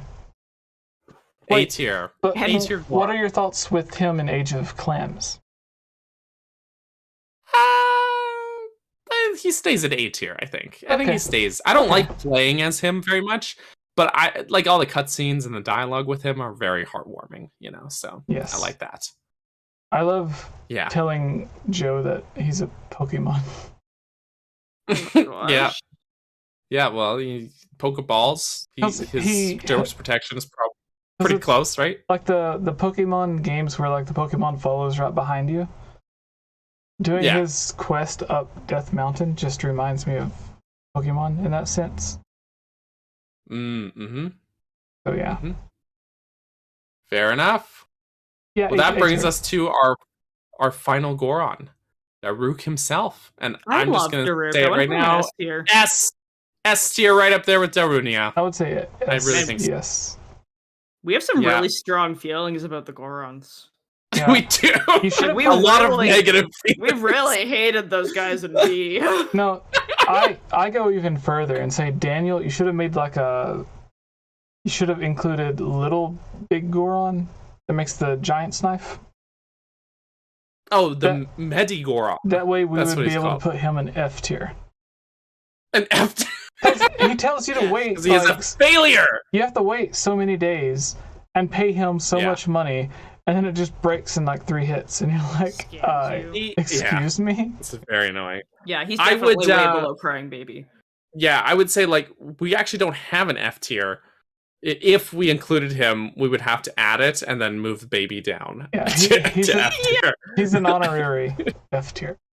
Yeah, honorary F tier tier. S. Yeah, I like that. Yeah, S tier for Daruk. And it makes sense he goes beside Darunia because they're both like so nice and friendly. Homeboys. Mm-hmm, Yeah. mm-hmm. They have similar hair as well, which I like. Daruk's great. I love his character. He's just like that friendly giant sort of character. I don't know. He's the dad friend of the group as well. Absolutely. It's great because we got 𝗟𝗏𝘃𝗀 as the mom friend, right? So it's great. It's great. It's all right. great. Looks good. This is our Goron tier list, everybody. Woo! All of the, I would say, noteworthy Gorons ranked. If there's any that we have missed or forgotten or you feel salty about our rankings, please sound off. Tell us, and we will tell you. Too bad, it's already late. Too late, I already saved it, exported it, put it on Twitter. Already on Twitter. You're wrong anyways. So two things. One, I put up a poll that says or asks, is Daruk your favorite Goron? He might be my favorite Goron. Everyone honestly. can vote yes or no in the polls, and we also have a super chat from Vernon. Hard Apple says, what about Darunia's son, Link? He might go in B tier for me if I were to put him in here. You know what? The reason I didn't put him in here, the reason is because I felt like there was like an image of him. There was nothing visually distinct enough about him. Like he just looks like a normal Goron. Yeah. You know what I mean? So there's some I didn't include for like that kind of reason. But yeah, I mean, he's a good Goron. He's not a bad Goron. I think Jesse's poll is rigged. I pressed no, and then it just showed like 100% for yes immediately. No, it says there's 11% for no. Yeah, they fixed it. Why'd you say no? Who is your favorite Goron then? Is it the Saggy one? Why is the baby your favorite Goron, Kayla? No. The baby. Is it because he cries for 3 days straight if you do nothing? Literally 72 hours of crying. Goodness. Goodness. Oh, great. All right. Well, I'm gonna stop. I'm gonna put that away. Thanks for indulging me with that. I love dancing Goron. He's my favorite. Dancing Goron. Yeah. It's a good one. All right, I'm gonna export this Goron tier list. I'm gonna put that on Twitter tonight. And everyone's gonna be like, "What? That's what you did?" So, next time, I have another NPC related one that I think I'd like to do next. That's not just Gorons, but it's gonna be all the merchants. I think that's the one I want to do next. Good one. I like that idea. All the merchants. Yeah, I thought that would be fun because there's a lot in the Zelda series. Yeah. I was looking through and I was like, "There's a lot of merchants. There's a lot of them are just Beetle, but Beetle S tier, Potion Shop Lady, and Ocarina of Time." Yeah, I would probably just like put all the Beetles as like one entry, but that kind of thing. But yeah, just for simplicity's sake. But that's next time on our tier list thing. Rolls into the next tier list in the same episode. Rolls right into that. It's just a little tease. Someone's asking, what about Majora's Mask Dungeons? We still need to do that. You're right. Maybe the time after. I'll figure it out. It depends what everyone else wants to do. And who's here as well to do it. Because that plays a part. Yes. Bree says Zora's next. Unpopular opinion. Mipha is F tier. Not unpopular. Oof. But I would also put Mipha pretty low.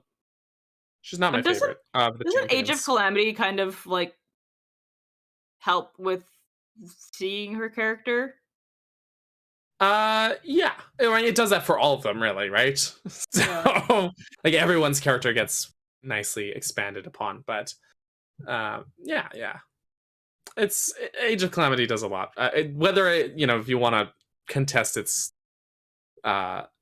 canonicity, that's fine. But I mean, at least looking like in its taken on its own merits, the way it portrays its characters, I think is really, really good. The cutscenes are all great. I wouldn't say I hate 𝗵𝗲 though, but I do think that she's overrated. Yeah. Is what I'm gonna say. Yeah. Yes. I agree. Yeah. Not my favorite champion. But maybe it says something about me that my favorite champions are 𝗟𝗏𝗃 and Daruk, who are like more the self-assured but not arrogant ones. Not that 𝗵𝗲's arrogant. I'm talking about Rivali, but you know, just saying. Oh, Rivali. Ravioli. So it's about time for our Zelda mailbag to begin. So everyone, give us your questions, and you can also. I have another poll going out asking. Which Zelda collection would you rather have? Ocarina of Time, Majora's Mask, Wind Waker and Twilight Princess, Oracle of Ages and Seasons, or Phantom Hourglass and Spirit Tracks? I feel like they all go well together. Yes, give us your questions for us to answer. That's actually a tough poll. That's a tough poll. That is a tough poll.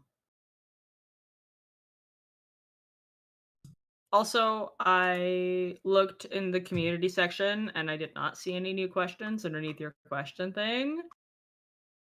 Whoop. Womp womp. I'm really shocked the way this poll is going. There's a couple votes in, and it's currently a tie between Wind Waker, Twilight Princess, and Oracle games. Oh, no, okay. There it is. I was like, no one's voted for the N64 games, but one just came in, so... I think I actually voted Oracle games. And the reason is, I have all the other games. I actually do have the Oracle games as well. But I think, like, you can get Ocarina of Time, for example, on, like, so many consoles already. That's exactly why I didn't pick it. I went Wind Waker and Twilight Princess. But you could argue, like, both of those are already available on multiple consoles. The Oracle games, not so much. True. I guess you could say Phantom Hourglass and Spirit Tracks, also not so much, but the Oracle games are, I think, not as popular. Yes. That's what I'm going to say. All right, question for you guys. This comes from the Zelda Mailbag section of our Discord. From Still Sane Shane asks, if Nintendo wanted to deviate from the traditional Zelda genre, what genre that has not been used for a Zelda game would you want them to explore? My most recent article for another Zelda podcast talked... Oh, I know that... This guy... Okay, I didn't recognize the username at first, but yeah, this guy, he has his own Zelda podcast, which is really cool. Sure does. Another Zelda podcast talked about a farm simulator entitled Harvest Blood Moon. A Lon Lon Ranch farming sim, and it explores what Hyrule could offer to this genre. Yeah, what other genre spin-off game would you guys like to see for the Zelda series? A farming simulator? Never even came to my mind. I love the idea of a farming simulator, because if you think something like Stardew Valley but make it Zelda, oh my gosh, that would be so much fun. Being Breath of the Wild Link, but you also have to farm all the food that you cook. That would be so cool. Yeah. But if it's a farming simulator, then I also required that I would need to be able to be married to someone. So. I see. I'm a big fan of like Harvest Moon and Stardew Valley, so. MMORPG.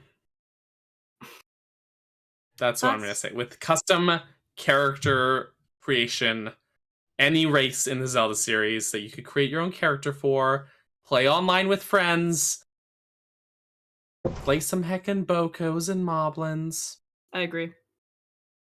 Action, adventure, MMORPG. Well, the action adventure stuff is basically already the whole series, but MMORPG, because despite what some people say, Zelda is not an RPG game.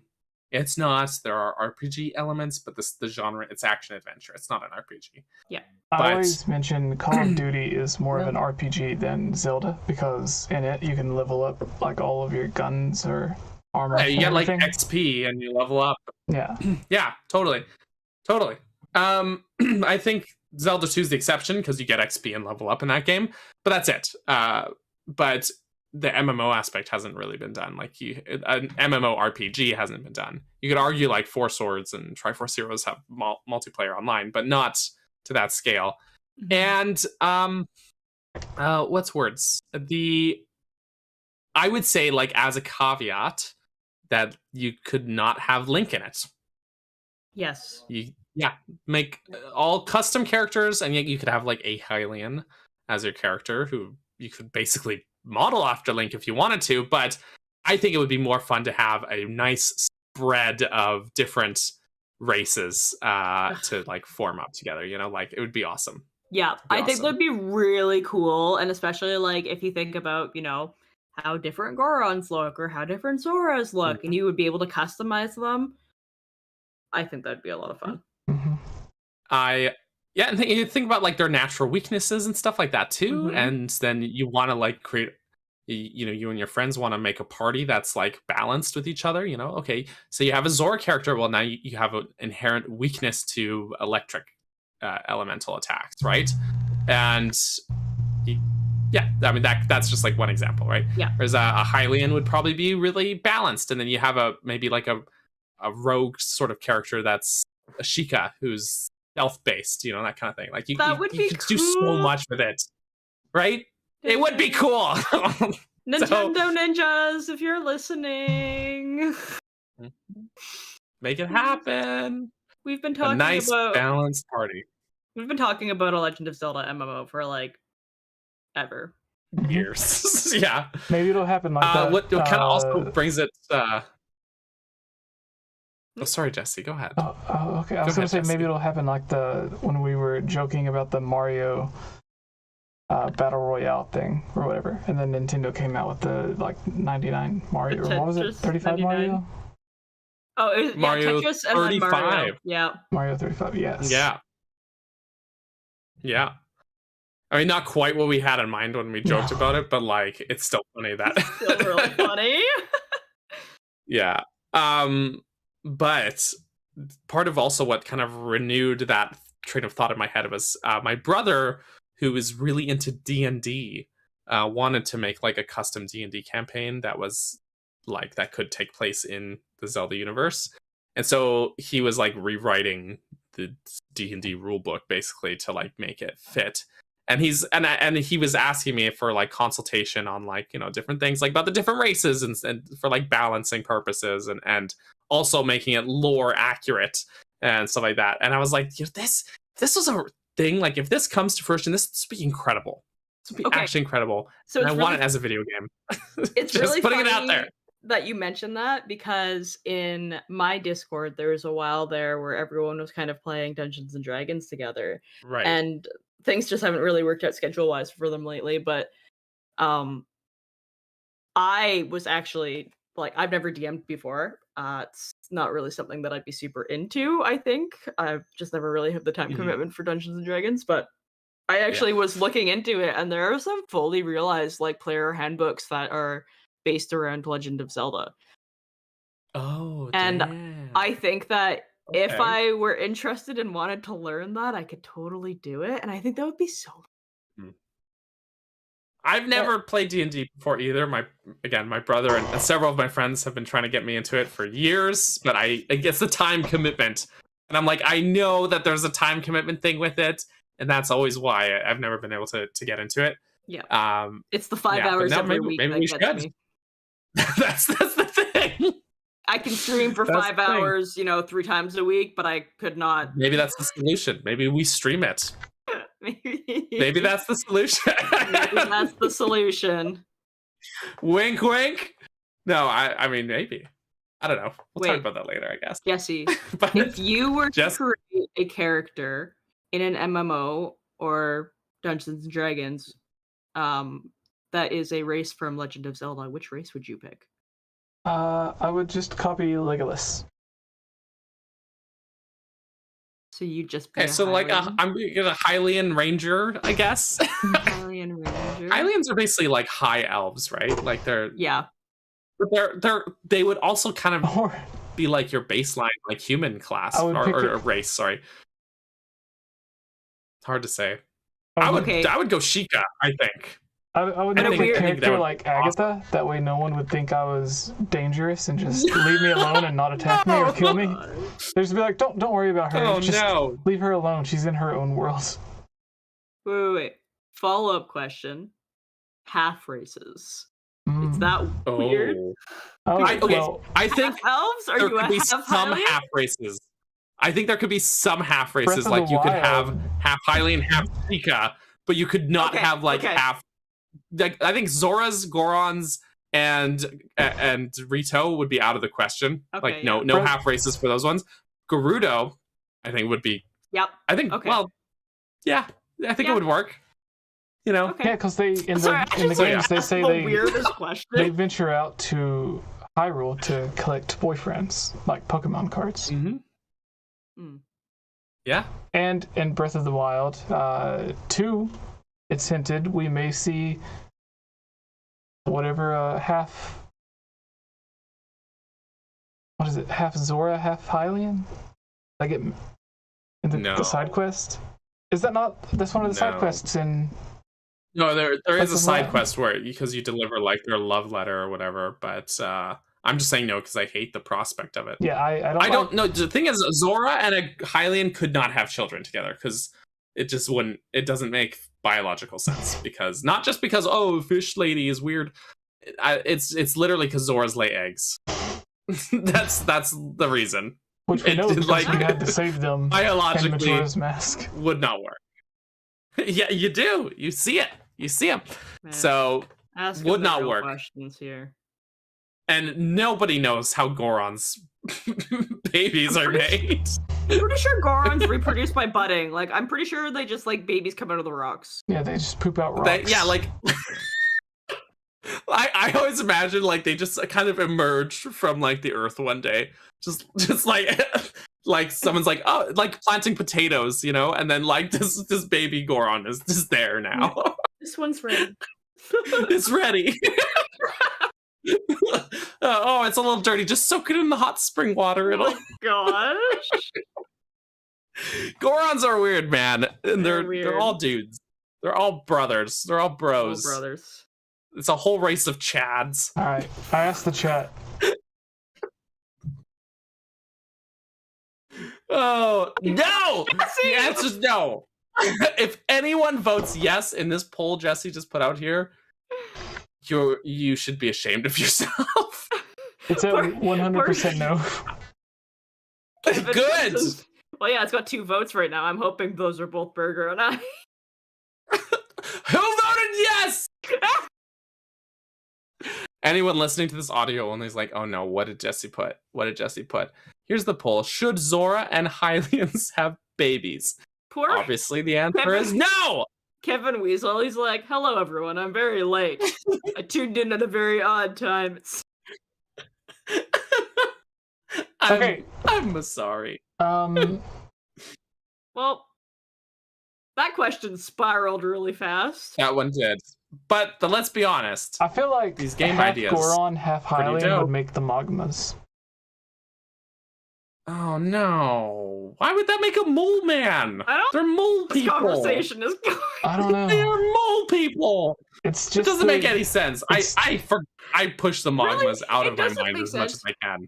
Magmas have fur. Gorons and Hylians don't. They both don't. Okay. Where that doesn't does make any fur sense. Come from? Back on the original question. Also, I'm very disappointed to see that the answer is almost 50-50 yes and no. Yes is leading now. What the heck?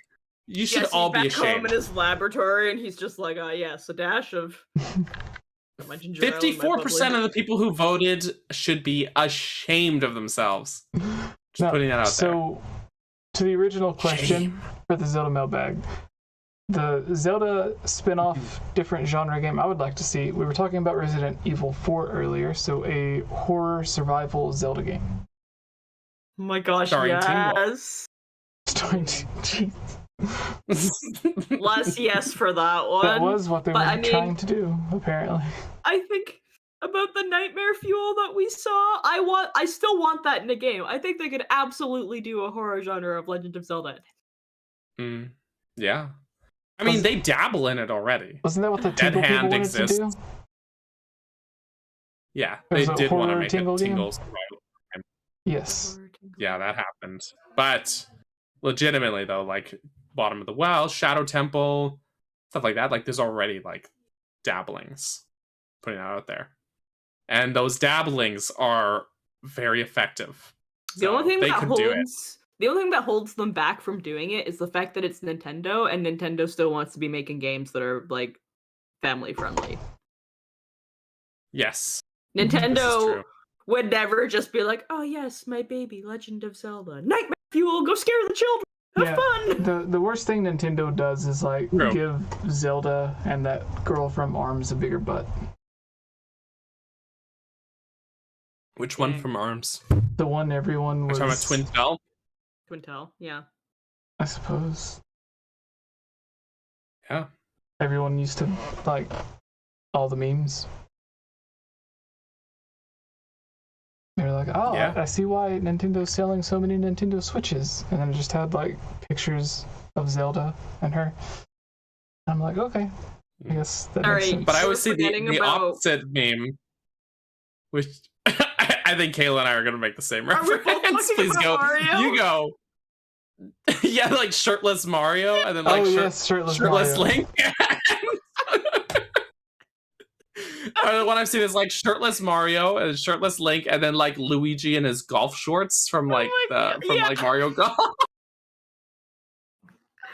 Oh no! Nintendo is so thirsty, please. Oh no! Yeah, and Link starting off in his underwear. Oh my god! Yeah, he does start out in his underwear. Yeah. Oh, I bet they're just trying to think of excuses on like, how can we make a Mario game where he starts out in his underwear? We can't. Just the underwear comes later. Yeah. Amazing. You have to work for it this time. Okay. Troops. Do we have any? Yes, I was going to ask questions. Do you guys have any questions? I should probably look for some. About to take a peek. I feel like the question above that from Rune Wolf kind of answers a little. Oh, not really. Just like your dream Zelda game. It comes out next spring.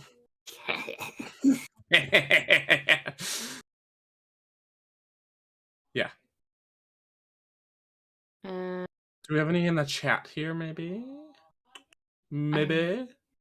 Don't think I've seen any yet. Okay, so how many do you think?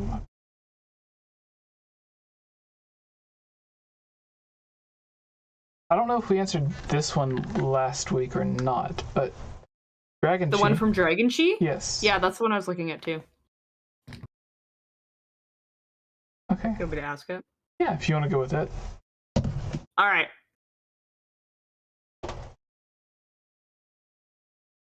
Didn't we do this one last week, Jesse? I don't remember. It was like 7 days ago. We answered this we answered this last week. Okay, never mind. I'm sorry. No questions. Womp womp. You know, it's weird because for so long we had like such an overflow of questions that we were like, we got to pick like 3 to 5 of these because we had like how many pages of that Google Doc of just questions? Well, yeah, because someone just keeps copy and pasting, Jesse. Called out. Like our Google Doc is 21 pages. Oh my gosh, it really is. It really is. Oh my gosh, over 10 of those pages are just questions. Yeah. Yeah, all right, we could probably weed out some of these ones. They're probably old, but yeah. Oh, there's so many. There's so many. Questions even come from? Here's a question from left on a YouTube video. Oh, do it. From Yash all MJ right. 13 hours ago. Question though. Would it not be a waste of time and resource to port over famous games to Switch if they're going to release a new console? At that point, they're better off releasing it on the Switch to provide more incentive to the fans into buying it. So I guess this is something almost every console does. It's like people have the idea that when one console, like a new console releases, Nintendo just cuts off support for the old console, or PlayStation cuts off support for the old console. But as we've seen earlier with the PlayStation State of Play, they continue supporting those consoles after the new console releases, whether it's PlayStation 4 or PlayStation 5. There's like a couple of years where you continue to get games for both consoles, and then it slowly ends up dying out unless you're Nintendo, in which case you have Ubisoft making dance games for 10 years after you stop making the console. When you're trying to sell Switch games. Yeah. Well, that's where I think that it will probably really work in Nintendo's favor if they start kind of bringing back that cross compatibility. You know, the Wii, you could play GameCube games on. And I think that was a really, really smart idea. And if they want to transition from having the, you know, a great handheld portable system, then they need to kind of consider being able to merge their eShops so that way both will support them. Yeah, I forgot what. Because like No, you finish. Sorry. Oh, I was just gonna say, like, I don't want all of these ports to come out for the Nintendo Switch for me to buy them and then get the new console that comes out whenever, if ever, and then have to rebuy them all. Yeah, and like for a lot of games that come out, like say on PlayStation, right? You buy the PS4 version, and they're like, oh, and then you can upgrade for free to the PS5 version, which is like, you know, just graphically enhanced. But I think that's sound. Like, I think, oh, that's great. Like, and obviously there's now going to be games that like are no longer coming out on PS4, which is fine. PS5's been out for a while now. I still need to buy one. That's fine. But I don't have one yet, but I will eventually. Same. But yeah, I mean, it makes sense. I'm like, okay, well, you know, I've been sitting on it this long, been waiting this long without getting it. I understand that Jedi Survivor is not going to come out on PS4, but at least I know that, like, for example, the copy of Kena that I bought for PS4, if and when I upgrade to PS5, I can, for free, get that game on PS5, and it's the PS5 version, which is enhanced. I love that. I think that's a great model. I think it's very consumer friendly, is what I'm going to say. So, yeah, I mean, it is what it is. Console generations exist. We have to remember that. Nintendo has not always been great with it. Wii U was backwards compatible with Wii, but I mean, there was no way Switch could be because they're like completely changing their physical formats. Yeah. But yeah, I mean, for the next console, I really would want them to have backwards compatibility. I think that would be the way to go, because I really want them to just in general keep the hybrid concept, right? Yeah. Like this, and like Switch 2, just make that happen.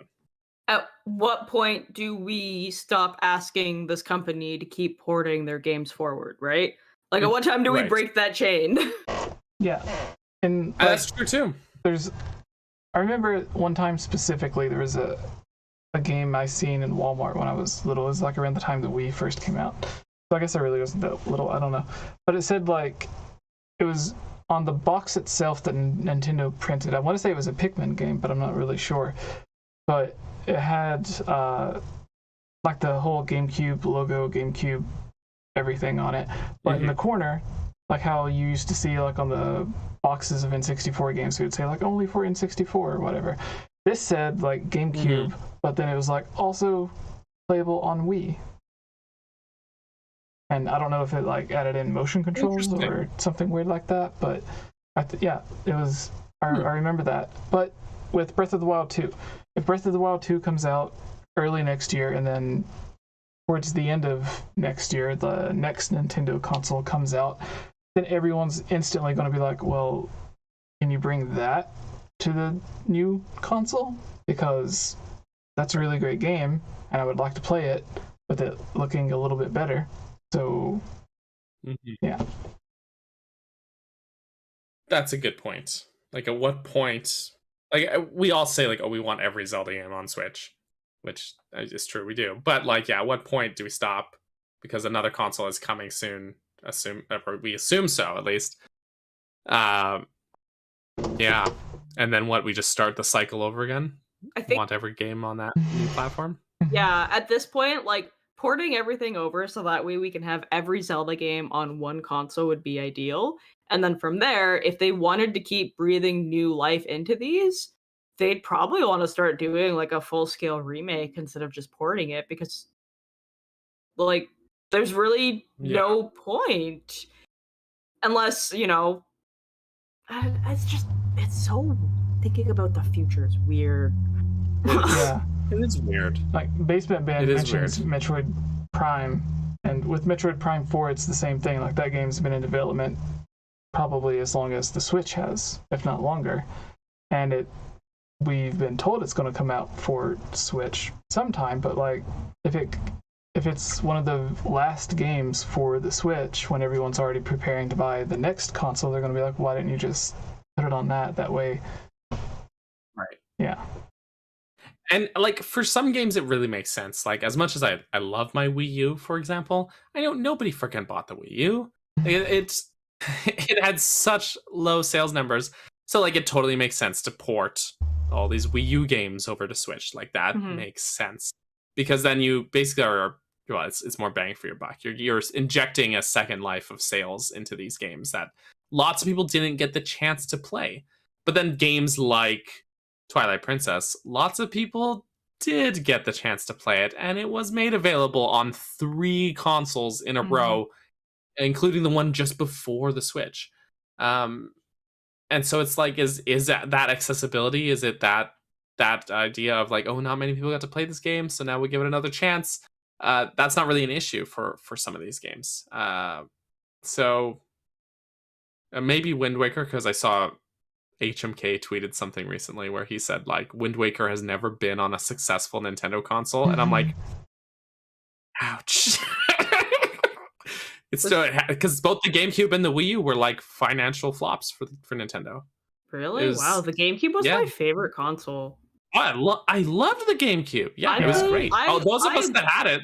Yeah, I lived on my GameCube when I was younger. It was the only console I had, and I loved it. But PS2 crushed it. Yeah. PS2 crushed the GameCube in sales. We also had a PS2. Until the Nintendo Wii, every Nintendo home console had like a downtrend with its sales numbers. So like, the NES sold a lot more than the SNES, which sold a lot more than the N64, which sold a lot more than the GameCube. And then the Wii just like ruined the pattern. But it came back with the Wii U, so Nintendo... And now Switch, right. Switch has done well now, though. But yeah, so like, I think, Wind Waker, maybe there's an argument to be made there, even if I don't necessarily agree with it. There's an argument to be made there that like, okay, this game hasn't necessarily had its best opportunities to shine like Twilight Princess did. But I don't know, like, there's also the thing that like a lot of the people who are going to buy any of these Zelda ports are us who have played these games, right? So there's that too to consider. It's crazy because Nintendo is just like, they're just recycling the same thing over and over and over, and they get so much money. I wish I could do that. The cycle needs to end. The cycle must be broken. Give us everything on Nintendo Switch. I mean, like, stop. This is why, like, a lot of times I'll say, like, I'd rather just a new game, right? Like, but the thing is, there's really no harm in it, because it's not like them porting, like, Skyward Sword HD didn't detract from their development time of Breath of the Wild 2, because they outsourced it to Tantalus. And so it's not like telling me to buy the remakes. Nintendo is. They're saying, hey, Skyward Sword in 60 frames per second. You like that? You want to see Groose in 60 frames per second? I do find it odd that like they have the one, I guess officially they have the one new Zelda team that works on new Zelda games, but then they have like 2 or 3 that just work on remakes. And it's like, yeah, it's weird, right? Why not have one of them work on a new Zelda game? Because Nintendo keeps, you know, they're protective of their IPs. Yeah. That's why. They want that creative control. That's really what I think. But this got a little heavy. Almost. We got a little deeper on this. We started thinking about the future. Everyone stay in the present. Yeah, so I guess yes. I don't see any other questions. Daniel, would you like to find a question, or would you like to tell everyone where they could find you? Well, what would you like me to do, Jesse? It's up to you, sir. What would you like me to do? I would be very happy if we did an early end, and then maybe we try to gather more questions for next week. Let's wrap this up then. We got our Gorons, and we talked some newsy stuff and some questions. So make sure for next week, guys, everybody in the chat here, go into the Discord or one of Jesse's videos or something, leave a comment, whatever. Throw us some questions for us to answer next week. Because I think the questions that we answered today, I think we got pretty in depth with. I thought these were good questions. So good questions. But to wrap this up, I'm Daniel. You may know me as 𝗏𝗏𝗃𝗏𝗃. You can find links to all my socials in the description below this video under 𝗏𝗏𝗃𝗏𝗃. That's 𝐶APTBURGERSON. As in there's the captain who is a burger. And that's my father. As in I'm the son. And I make Zelda videos sometimes, oftentimes. And I also stream games. We're actually streaming Skyward Sword, speaking of, in 60 frames per second.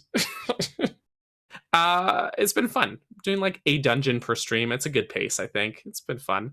I also stream other games on Saturday nights that are not Zelda games. And those are also fun. We're going to play Shovel Knight this weekend because I haven't played that game in like 5 years. So, oops.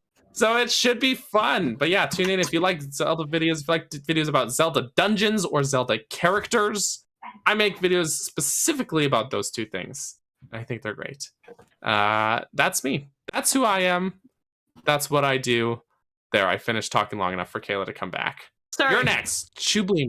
Midna was just like losing it on the door. That was the other reason why I was okay with this ending, because Morph's playing Magic right now, so I had to close the door. And anytime I close the door, Midna goes crazy. Wild. Yeah. Anyways. She's a good cat. She's sitting in the doorway now. I am 𝗏𝗵𝗲. My life is too chaotic and busy, and I don't have a day off for the next 23 days.